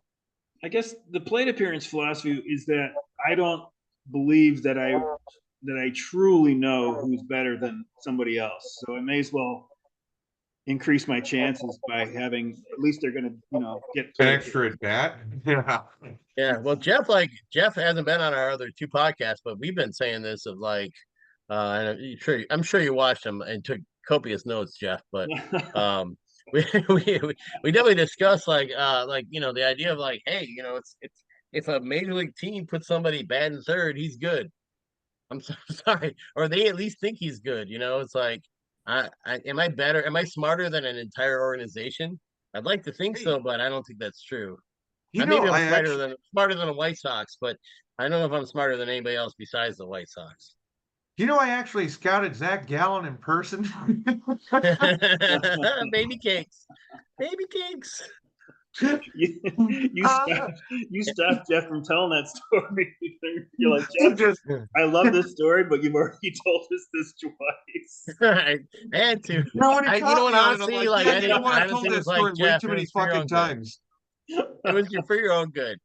We all get in our cups and we forget. We forget we told the story, and I was just trying to be a friend. I wasn't Oh, I trying to know, I like know. make It's fun of fucking you. hilarious. And then I caught him like, yeah, I have told that story on here like four fucking times. I mean, I just wanted to show, hey, like I'm a big watcher. I watch the podcast, guys. I love it. See it all the time. Big fan. So, I'm aware I of like smoke the ganja and I when you're forget, repeating man. yourself. What's that? I I think I smoke can the get the ganja, I forget. who does the silkscreen posters? The one that you showed at the beginning, the Babe Ruth guy. This is Jacob Horine. You It's think we can called get Pop Pop can we Shop. get him to do a Jack Allen one in a baby cakes outfit for you? You got to tell That the would be story. that would be the greatest. Like we were talking about a jersey, but I'm like a jersey. I don't know. Like if we could get that, oh my god, you'd lose your shit. Be the greatest. It Hey, you might look be the sharp in greatest that present thing. you've I ever seen in actually your I have a entire life. jersey of that. I got a baby cakes jersey. Oh, you do already? Shit. There goes No, I that do. present. Yeah. I was gonna stay at your I place and I was gonna give you a baby cakes jersey, and now it's all out the window. You know what you hold on got a to second. It do? might be in You know what you got to do, Jeff? You got to, if you can still hear me, you got to design a rock cup T-shirt. Oh, dude, Rock Cup? That's better than cornhole.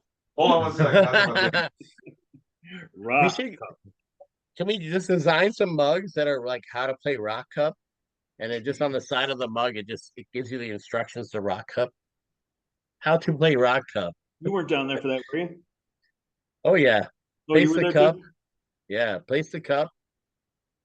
Place the cup a certain distance away from you. Make sure you have lots of rocks. Take turns throwing rocks at cup. If you get a rock in the cup, that's good. I don't even know. Like I don't even think we had a point scoring system. Just Who was it? It it's was like you and Paul and No, you Chris. had to. Basically, what we did was we went to like 10 or 11 or 7 or some shit. Whoever got 7 in the cup first. because it was like a gravel backyard. Part of it was gravel, so we put a cup there and we just like kept throwing until we hit it. Rock cup. You know, it was very lazy basketball. Hold up.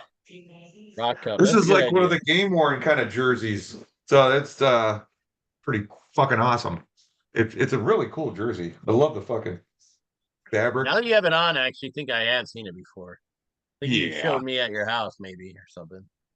Well, I didn't go in and show and tell my, baseball jerseys. I mean, you probably saw me wearing it on here one day. That's more likely. Yeah, that's true. Oh Um, man. All right. So I don't think my point is I don't think Lou and I are making a deal on here. And I know you want to make a deal on here, but I honestly I just worried about the playing time for our friend. I think he's a great hitter. I don't know how much he's gonna play. Um eh, fair enough. Right now what on if I Fangraphs, he's listed as the reserve catcher, but I think it might even be like a platoon situation. I can't, but right now they're thinking it's going to be a split. Jeff, I'm not gonna be as secretive. I'll give you a straight trade offer here. In the interest What's of that? fun and drinking way too much whiskey. Uh, but I don't want you to be insulted. I will return your prized possession now that he's good again of Oakland, even though he punched the table, but you don't need him this year. Of who's their would speed closer. Mason Miller. I'll give you Mason Miller for Jansen. Absolutely. All right, John, You want me to send it through or should you? I'll send it. Then you can make a big deal about saying yes. Unfortunately, this counts as one of my transactions. God damn it. I need to not do transactions. Hey, can I'm we running out trade of transactions from one team to the next? I was gonna thank you for asking because I was gonna ask, but I was like, this is on or like so I can't even make a trade when my transactions are done. There's All no of a trades sudden we can allowed. monetize moves. That in a sense is what it is. It's monetizing the moves a little bit. And if you can trade a couple just like FAAB dollars, It's like everything's a commodity. It's like being down at the board of trade. You're doing futures on corn. I'll trade you some of my moves now I'm for not. some I'm corn not against it. futures. Interesting. bring All that up right. for a vote in the off season. Since this is All the right. For first year we actually did the limited moves, we have to bring that up in the off season as a vote to see if people would want to do that. And maybe the most you can sell off is maybe 20 moves at most, I Oh, mean, just we so it doesn't cap go everything else. fucking We goofy. cap fab dollars, so we cap fab at 15.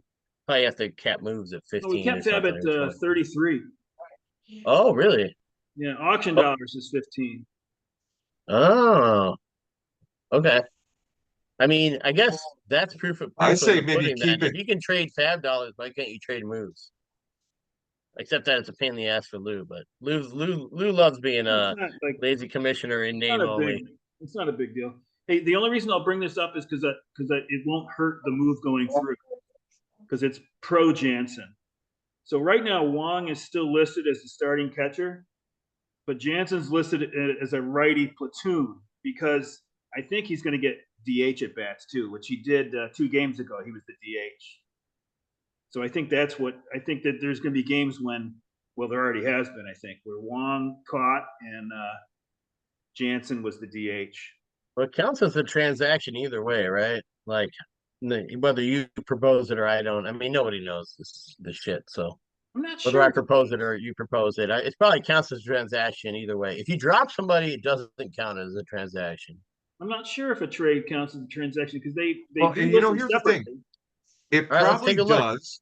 It probably Number does moves count as it does 105 right count as a now. transaction. It does count as a transaction, but what you can do is kind of do like the whole soccer thing and add minutes on to the end. If you go through and see how many trades he made throughout the year, then maybe when he gets down to like You throw 10, them back on. I you love throw that. him I back mean, on and give him a little extra time. You know what I mean? Like a soccer game. yeah. We have to review that. All these have to be off-season moves because otherwise it puts Lou in a really bad No, situation don't of worry like about that. having to be like the adjudicator and like throwing up the vote and all that. That's crappy. I don't No, want as to do long that as it Okay. shit. makes sense and it's fair, it's fine. It's not. It's not a big bookkeeping thing. I got something for you here. These are the number one in plate appearances. So we got Duran as number one, Bake McBride's. Volpe, number two. That goes to Holy Cows. Lindor, Bake McBride's. Shohei Ohtani. Then you got Gunnar Henderson, Bake McBride's. Then Juan Soto. Paging Dr. Satchel's got Marcus Semien getting a lot of plate appearances. Aaron Judge, a lot of plate appearances. Bobby Witt Jr., he's up there. Tovar, that's why you see Tovar. You think it's luck, but it's plate appearances. Yeah. Christian Walker, a lot of plate appearances. Freeman. Is that the William Contreras. Oh yeah. That's William a dream. Contreras, a lot of plate appearances. Willie Adames. See, these guys are playing every game. They're not getting hurt. Except now you're going to see Freddie Freeman drop a little bit because he's on the NA. The fuck was that for? Family emergency. Yeah, he's got his kid sick, his boy's sick. That's So he's right. taking a few days off. They said he'd probably be out through the weekend, and then they only have a 2-game series, so I would imagine the Dodgers being the Dodgers would probably be like, just take the time you need. I bet you he's back Friday. Yeah. It's okay. Rylan. There's no details on it. It's just he's taking leave because his kid's not doing great. Yeah. That's all we know. Brian De La Cruz, Miami. I had him a couple years ago. Thought I actually pulled him off somebody else's team. I think I poached him, and then he didn't stick with me. But a lot of plate appearances. Pete Alonso, that was an ex-baby daddy. Aries, always a lot of plate appearances. Jose Altuve, same thing. Matt Chapman, a lot of plate appearances. A lot of Spears up here. A lot of But Spears. if you look at it, there's a corresponding factor. More plate appearances. Look how many people are under 100. You got De La Cruz and Aries, who are the two that are under 100 out of that group of the top 25. They get a lot of play appearances. They're ranked Oh, a you're lot saying higher. under 100 for their rank, right? Yeah. Yeah. If you look No, at I mean it, this is I know Lou says it's because he doesn't like that's not his style of play, but it's also like I think it's just it smart makes sense. gamesmanship to like pick up guys that play and with the a little bit with the transaction cap more than ever, it behooves you to have somebody who like plays every day. That's why I traded for the second baseman from the Rangers because he's Hmm. just out there every day, man. Yep. Who And is if you it? look at it, this row right here is where they were projected to be this year, and this is where they're at. So I mean, you look at like Cronenworth's having a year. Yeah. Way better Yeah, than God, he everybody sucked thought. last year Matt too. Chapman. He sucked for 2 Matt years. I got Chapman's him having both a years. rebound year. And knockers were dangling Chapman like for like 2 months. They were like, anybody want him? Anybody want him? And I was like, I kind of He do, but I got Oh, somebody. he offered me Chapman and somebody Yeah, else for Snell, and I didn't pull the trigger. I Chapman need was one of those pitching more than guys. I He was need like, like fielding. He offered me Chapman for Michael Garcia, and I said no. And then I said, hey, a couple weeks later, I was like, hey, you want to do that deal? And then he said he couldn't. And then he asked me if I wanted to do it, and I was like, no. Like it kept like going back and forth, and I think that was it. But it was like 3 you guys attempts. are like high school sweethearts. You're like, it's not a good time for me. Mhm. Oh, maybe in 10 years, guys, will get back together on that deal when they're both 37. So would it have been better for me to make that deal? I don't even know. Seems like it Um, though. yeah, probably. I mean, for me, it would have, but I don't know for you. Here's a good one. Who's got more Better points? off than anything else is total bases. You look at the ranks here with total bases. Look at the ranks. You don't even get like 57 is the highest you go here. Look at that. And Yeah. that's fucking Hack Williams. Ezekiel Tovar is ranked 57 currently in the league by going by total bases. Jeff, you're right. And Lou, this is what I was talking about two podcasts ago. That system I did the first year when I was like just getting back into it and like um I was like it's bases per plate appearance for pitchers and catchers. I mean pitchers and hitters. That was it. Because how many bases do you give up or But how many bases you get per you plate included appearance. walks in That there was as a base, one right? metric to rule them all. You included walks as a base, though, right? Yeah, Yeah. yeah, and I know, and honestly, later on I modified it to be closer to WOBA because obviously if you get a single or a double, you can knock in more guys if they're on base, you know. So I modified it so a single was worth a little bit more than a walk. You can see But on for a here. while, like honestly, but it was kind of amazing. Even with that, like just straight up like bases per plate appearance was like a very strong metric. Yeah, I was Makes going to say sense. you can see on here if Tovar is ranked 57th and he's in the top whatever 10 plate appearances, you can probably guess he's not walking very much, right? I mean, that's got to be his thing. Wait, for total bases, where's Tovar here? He's just below. Hey, I gotta tell you this though. What's with fucking Pack and his guys that like to get hit by pitches? 16 and 15? What the fuck is that? That used to be Larkin's deal. He used to I lead the know. league in hit Well, by he used pitch to all have the time. Rizzo for so many years, and Rizzo would get plunked like 30 times a year. Well, boys, if I may, I threw one in the chat, and I do want to mention this about Chad because I went out to the farm when I was in town a couple weeks ago, and dude's, his eyes all beat up, and Chad's too proud to do it. Some guys put a GoFundMe for his farm because he's a one-man operation, and he has to like keep his head down so that still get enough blood flow to it. He can't like keep his heart rate up. It's really hard to run a farm the way he's working, and he's had neighbors help and people have come out and helped him, but his farm has been really hit hard. And then he had a tornado pass on both sides of him within 2 days. And I saw the devastation. I was out there 3 days later, and it just knocked out a bunch of plants and destroyed a bunch of stuff. Um, Oh but man. hopefully, brother Chad, if you guys haven't been paying attention to it, because he's been like kind of like soft telling people, only if you're paying attention do you know. But he might lose sight in that one eye. It's like Oh, I know it's that. retinal tear that people get from being like around militia or bomb explosions and like artillery shells, and he's prone to it because his mom and the way his stuff happens. So, if there's any way you don't mind like posting that GoFundMe thing on the deal, like I don't know, the podcast maybe isn't the right forum because what four other people watch this, but I mean, our brother, like, he's too proud to say it, but I'm gonna Maybe. throw it out there Maybe. for him. Some other people, not Chad, like made this thing up, and he's like, "My medical's fine, I'm fine," but I was like, "Well, what about your farm and shit?" You I know? can put it on the standings thing on Friday if that's soon enough.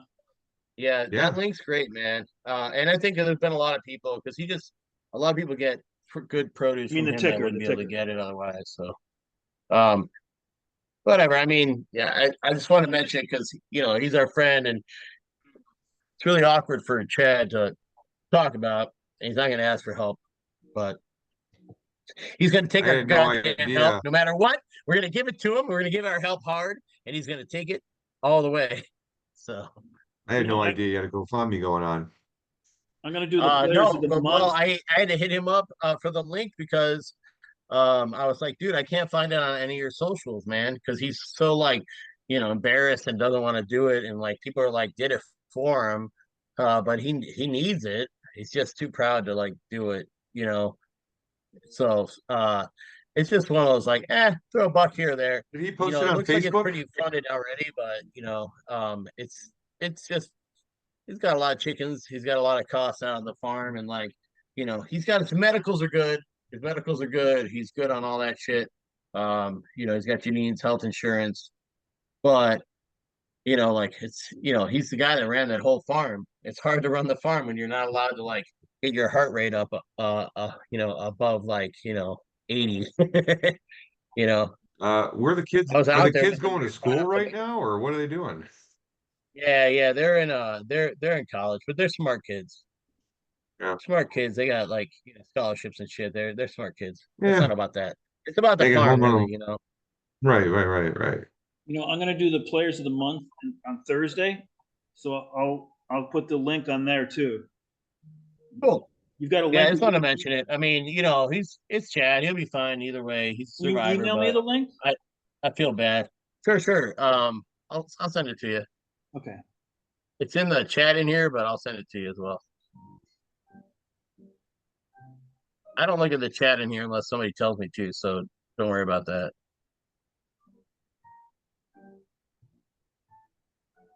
You guys didn't know I had an agenda. I got an agenda. I got a list here. I'm checking off. Make a trade with Jeff. Fucking Promote GoFundMe Chad's wants you to tip GoFundMe. them. What? GoFundMe wanted a tip. You've I got don't. me I don't know. I don't even got know me how really it thinking works. about the trade thing because it's a better idea. It's a more fair way to do it. I mean, the trade thing, the transaction thing. Oh, but no. I mean, we're all working through it. It's fine. We're having fun. It's a fun league, and last thing I want to be is a crybaby. Especially in the position I'm in. I'm not.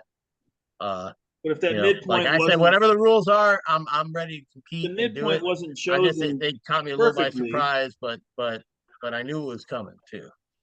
You know, if that midpoint wasn't chosen perfectly, then you're being shortchanged on transactions. So that's let's review it in the off season. Is all I'm saying.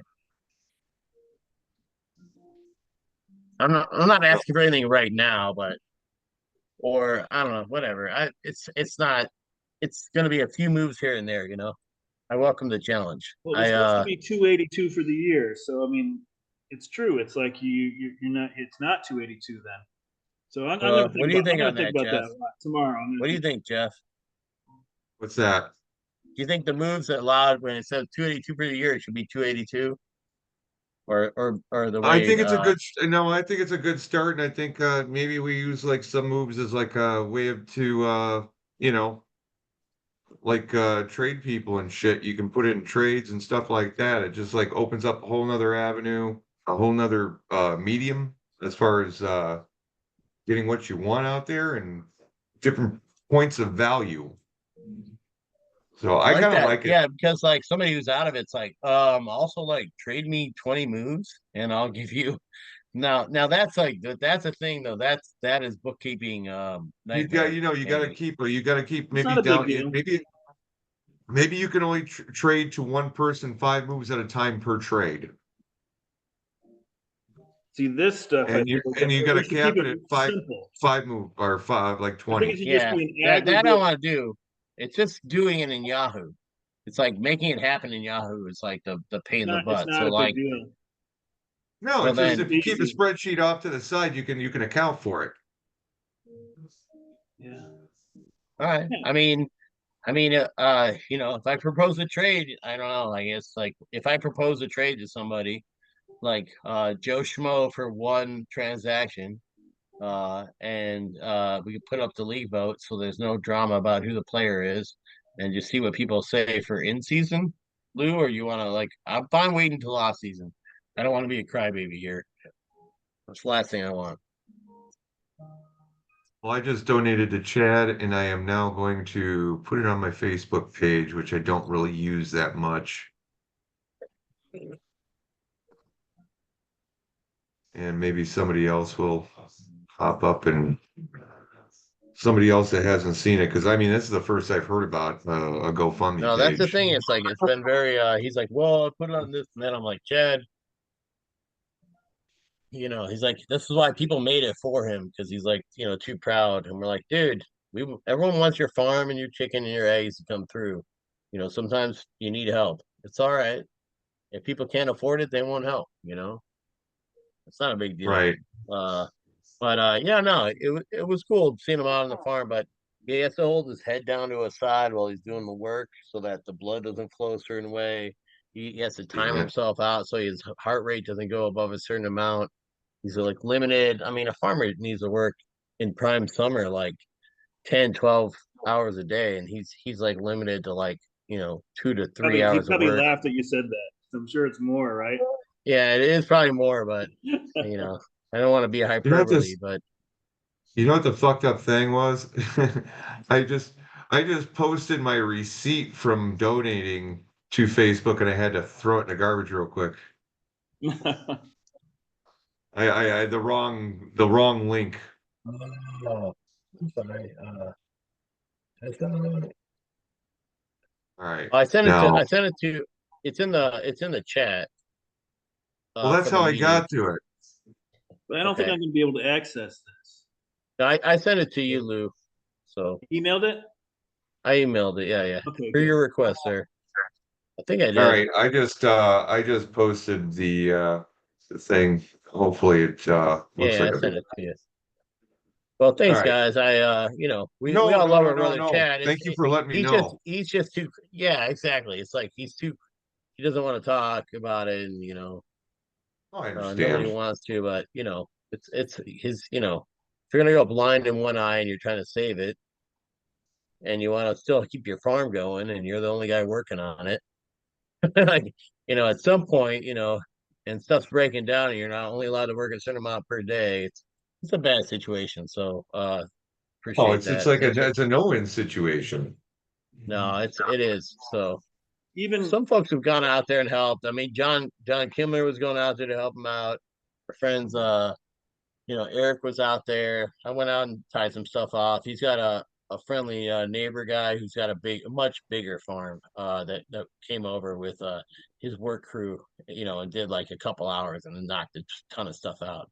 But like, you know, it's you know, with your pride, nobody wants that. I mean, No. nobody would want you to come and let me come and do it. It sucks, I but think Sean said he brought his daughters over, but I think it might have been raining that day. I can't remember what the situation was. yeah, there's always stuff to be done. I'm sure Chad found something for them to do. That's nice of Sean to do that. Yeah, he's not too far away. Uh, Jeff, I proposed that trade to you, sitting out there. Oh shit. Slowly start. I'm starting to I regret was in it, the so I you might was as well accept it. I was on GoFundMe.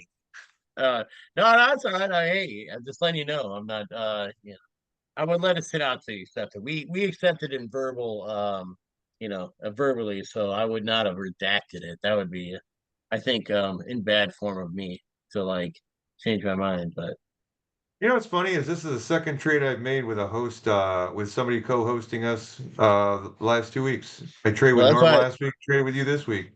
that's why I wanted to do it. Well, I couldn't. I'm the trade master. I couldn't just like let just. I couldn't be part of something.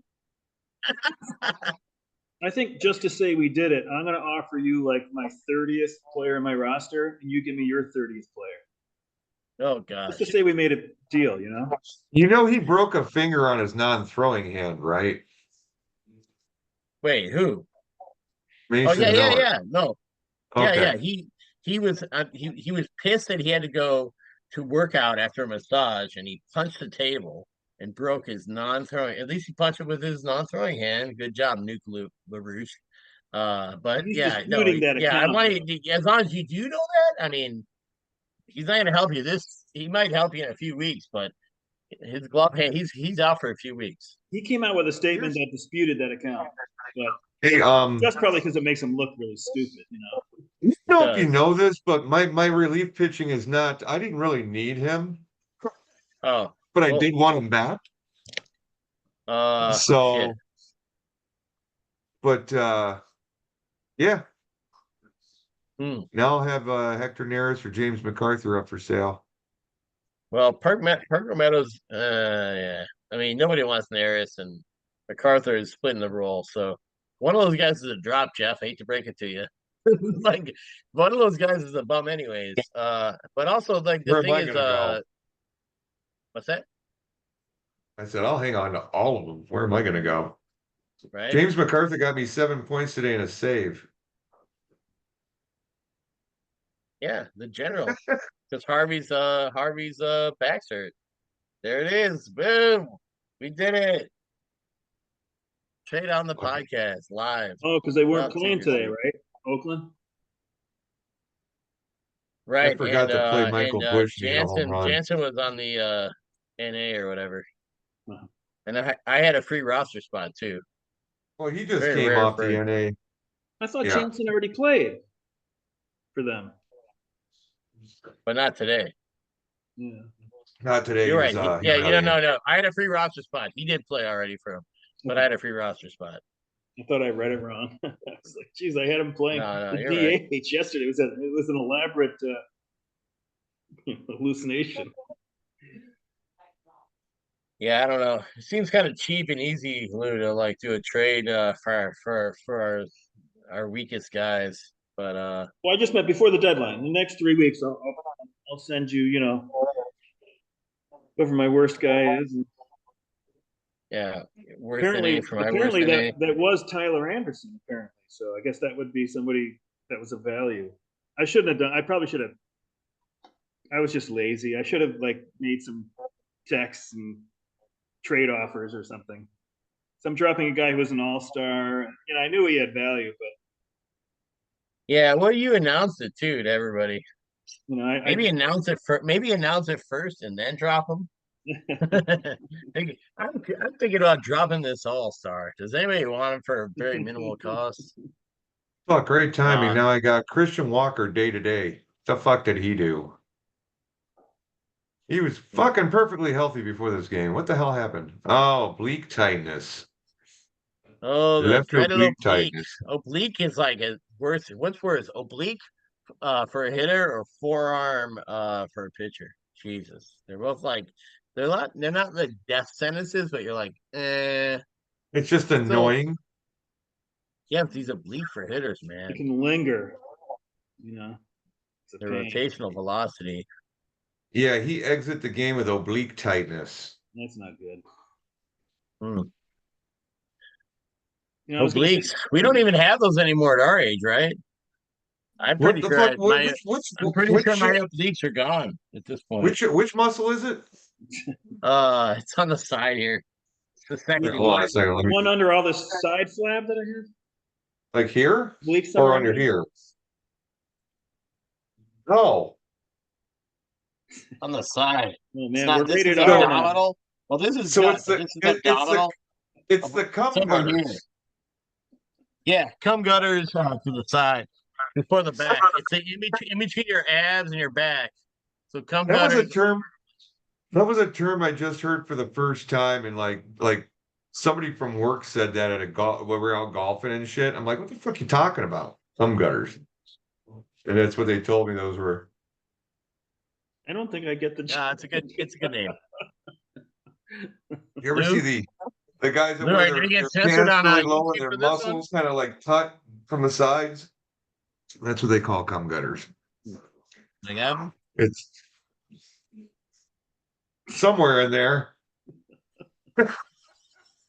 We're gonna get a lot of views now. gonna get censored.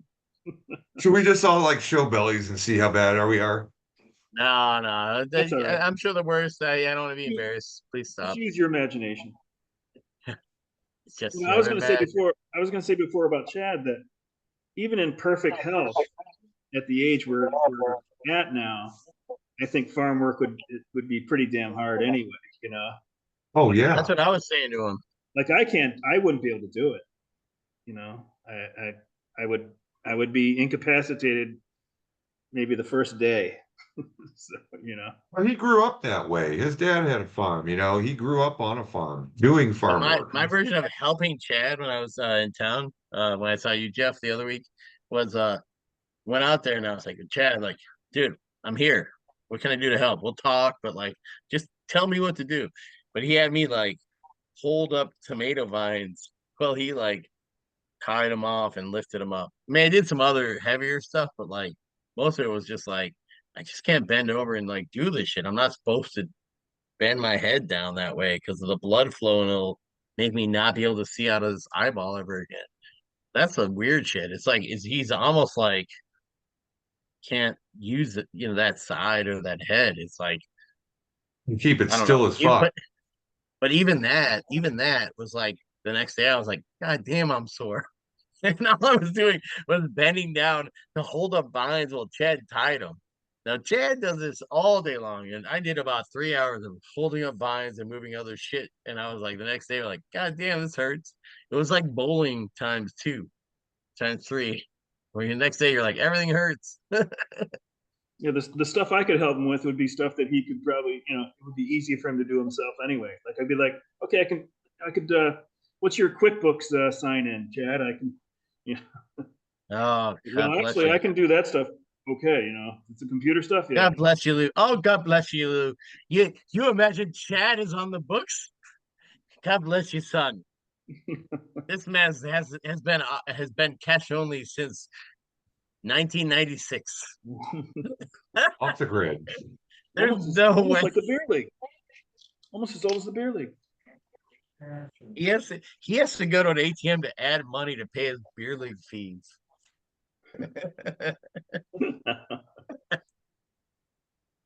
I went to I went to see a friend's band play, and I had 28 bucks on me because I do everything with credit card. And I get there, and they don't take credit cards. It's cash only. It's like, geez, it's great. You know, it was a restaurant and bar. I was like, God, I'm glad I had the 28 bucks on me. I mean, there's sometimes I have like no cash on me. You know, I would have been shit out of luck. As it was, I actually left because I was out of money. You know, like I had to go. You would have had I mean, they don't have an ass to mouth machine there. But that's that's a like, well, we've got an ATM. I don't have a card. I don't have a debit card. Oh, wait, oh, hey. Well, that's hard then. Yeah. And that has nothing to do with ATMs. Yeah. Uh yeah, you never know these days. You never know. Yeah, got to keep a little cash on you. Well, gentlemen, Well, I have boys. a meeting very early in the morning here. Yeah, I was gonna You're say, well, saying like boys, another we're about 45 done minutes and here. that's it? Is that what you're saying? Another 40 Oh minutes. my That's what it God. usually turns into, but no, I've Jesus. got an early one. All right, Yeah, you we're end the done. So meeting. You end the meeting and it'll start converting for me. If I end the meeting, it will. Yeah. All right. Well, I'm not going to do it just yet. What I'm going to say is, Lou, thank you very much for this evening. Phil, thank you for coming out. Uh-oh. happy to be here. Oh, What's he okay, I doing? get it, Lou. So it's just you and I now, But he's got to end I it, guess. right? That Or no, I guess you will. there's a little box up here. I can like press the square and it'll end. It'll stop recording at least. All right, let me do Okay. that. I guess there's a chance that will go away. But well, Phil, thanks for coming on again for the third It was a time. pleasure, man. I mean, I love listening for an hour and a half and then being able to talk for the last hour and a half. Classic beer league podcast. Yeah, it always goes a little longer than I think. Oh my God, yeah, this is a long one too. All right, Phil, we'll get some sleep, and You, brother. you'll be shoveling snow before you know it, At this point, I welcome it. right? It's hot, humid, and a bit of a jungle up here. Even up there, it's hot. Come on, Uh, you know frozen how the tundra. Earth rotates, right? We still have like 9 p.m. sunsets and stuff. Like that's a lot of hot bacon sun on you. Yeah, that's true. Yeah, It's weird. It's just the seasons are like different length, but they're like they make up for it in the intensity of them. yeah. Even a couple hours north of Chicago, I noticed the difference. It's like, oh, hey, hello, yellow face in the sky beating on me. But no, it's good. It's good to see you, man. It's good to talk, and I wish you the best the rest of the season. It's gonna be a good dog fight we have, I think, the rest of the way. Yeah, Chris has Devers now, so I I know it's gonna be interesting, man. I'm excited to see how it plays out. It's gonna be one of the more photo finishes, I think. I That tried to do something. I traded a prospect and Brady Singer for Luis Castillo, and then the first week Singer had more points than Castillo. So you know, I'm just not a I trade think you win. man. I think you win that one out in the end. At least Seattle's adding to their offense. Like at least their offense is getting better, which will help with the wins. It matters less with your pitchers if they're on good teams now. That's my Kansas City, experience. I'm like, I used to be like, I need guys on teams that win. I need guys that win. I want them to pitch the least amount of innings possible. And now I'm like, okay, I want them to pitch the most amount of innings possible, and that's it, and be good. Yeah. Which is better. It's better. It's closer to real baseball. I was going to bring this up that the quality start, people hate that stat. or not. I mean, people like it for the beer league, but I mean, in general, they don't like the arbitrariness of the stat, and they point out that 6 innings, 3 runs is a 4.5 ERA, but the average ERA in a quality start is 1.8. That was based on Yeah. last year. So No, quality start is pretty amazing, man. When guys do actually, quality starts, sure, there's a couple bum ones, it's like guys that barely get on the wire. But most guys, the quality start is like those are your completed games, those are your no hitters, those are your fucking. I mean, those are good games yeah, usually. it's a 1.8 ERA. So I mean, it's not a cheap thing. I mean, in aggregate. And the other thing I like about it is that it's pretty close. There's the amount of quality starts is pretty close to the amount of wins. You know, as far as if you used any other whole number, like 7 innings, 5 innings, 4 runs, 2 runs, like six Yeah, and three gets you as close to wins as you could do in a using a whole number. I think you could fine tune it. Well, there are what is it? There are fewer quality starts than wins by a starting pitcher. I think that's right. Yeah, yeah. Quality starts yeah. are The other side about it, Lou, is that you know, the the starting pitcher as reliever, the guy who like doesn't start the game but comes in, gets a sneaky win doing just 3 innings, the yeah. Tampa Bay thing. Those guys like they're not as big of a deal. I mean, hey, well, I'll take it. I would love to get one of those guys. But now I'm like a little less, they need to be a little bit more like, yeah, this will probably happen. Then before they were like Yarborough, those Tampa Bay days was like a slam dunk. You wanted Yarborough on your team because Both guys. he didn't, he didn't, the bulk guys, yeah, the bulk, whatever you want to call them, the bulk guys, like they were like the guys. And like I like that it like equates more to that. I mean, you can argue anyway about whichever this or that, but like, hey, I think it like runs truer to like regular baseball, and like I think you don't have to do that in a fantasy league, but I think it's preferable to have it reflect regular baseball more, have it I seem mean, more like you do have a regular I team in think for us, baseball. it's just a less frustrating experience to have the quality start because Yeah, then you're going to have times when you don't get the win, but some of the time you're going to get at least the quality start in there. So I think the one everybody, thing guys haven't caught up with is like those guys like Jeff was mentioning them that blew him up this past week. Um these kids, they come up, they're 5 inning guys. They used to be the guys that I totally wanted because they're like they do 5 innings, they get them out, they might get the win. Like those are my kind of starters. And now it's like those are not my kind of starters. I don't want those guys anymore because I want the guys who can go at least six, and they have a chance of the guys with the high quality start percentage, the guys that go that six sometimes, the guys that go like 4.7, 5.3. Now I don't want those guys at all because like yeah, they might get the win, but they're not gonna get the quality start, so they're gonna get all the thing. It's way more like it was kind of cheap to get that before. So I think this is a much better move. something. Uh, right.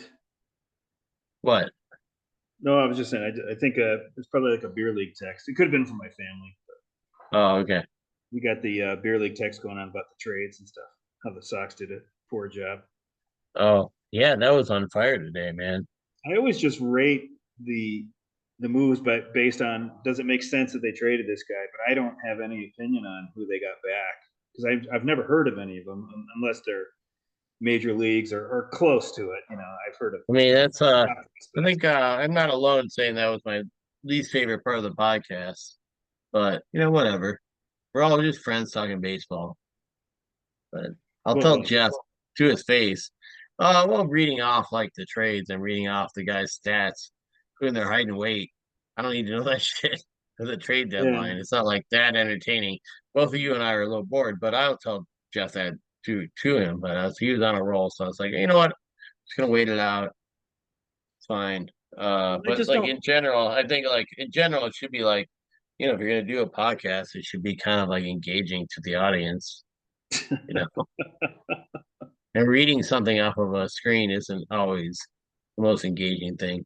So that's all. I mean, whatever. It was fun. I totally enjoyed the experience. I love seeing your guys' faces and talking. So, again, not a complaint, but I liked when he brought up the auction list. I really don't do that. I won't look back like that. It's nice. the It's fun auction to list look was back. genius.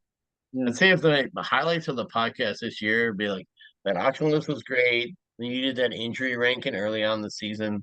That was great. If there's a way to like run that or just have a regular like bit of a tally thing, I would volunteer to help run that where it's like who got boned the most by like guys get hurt.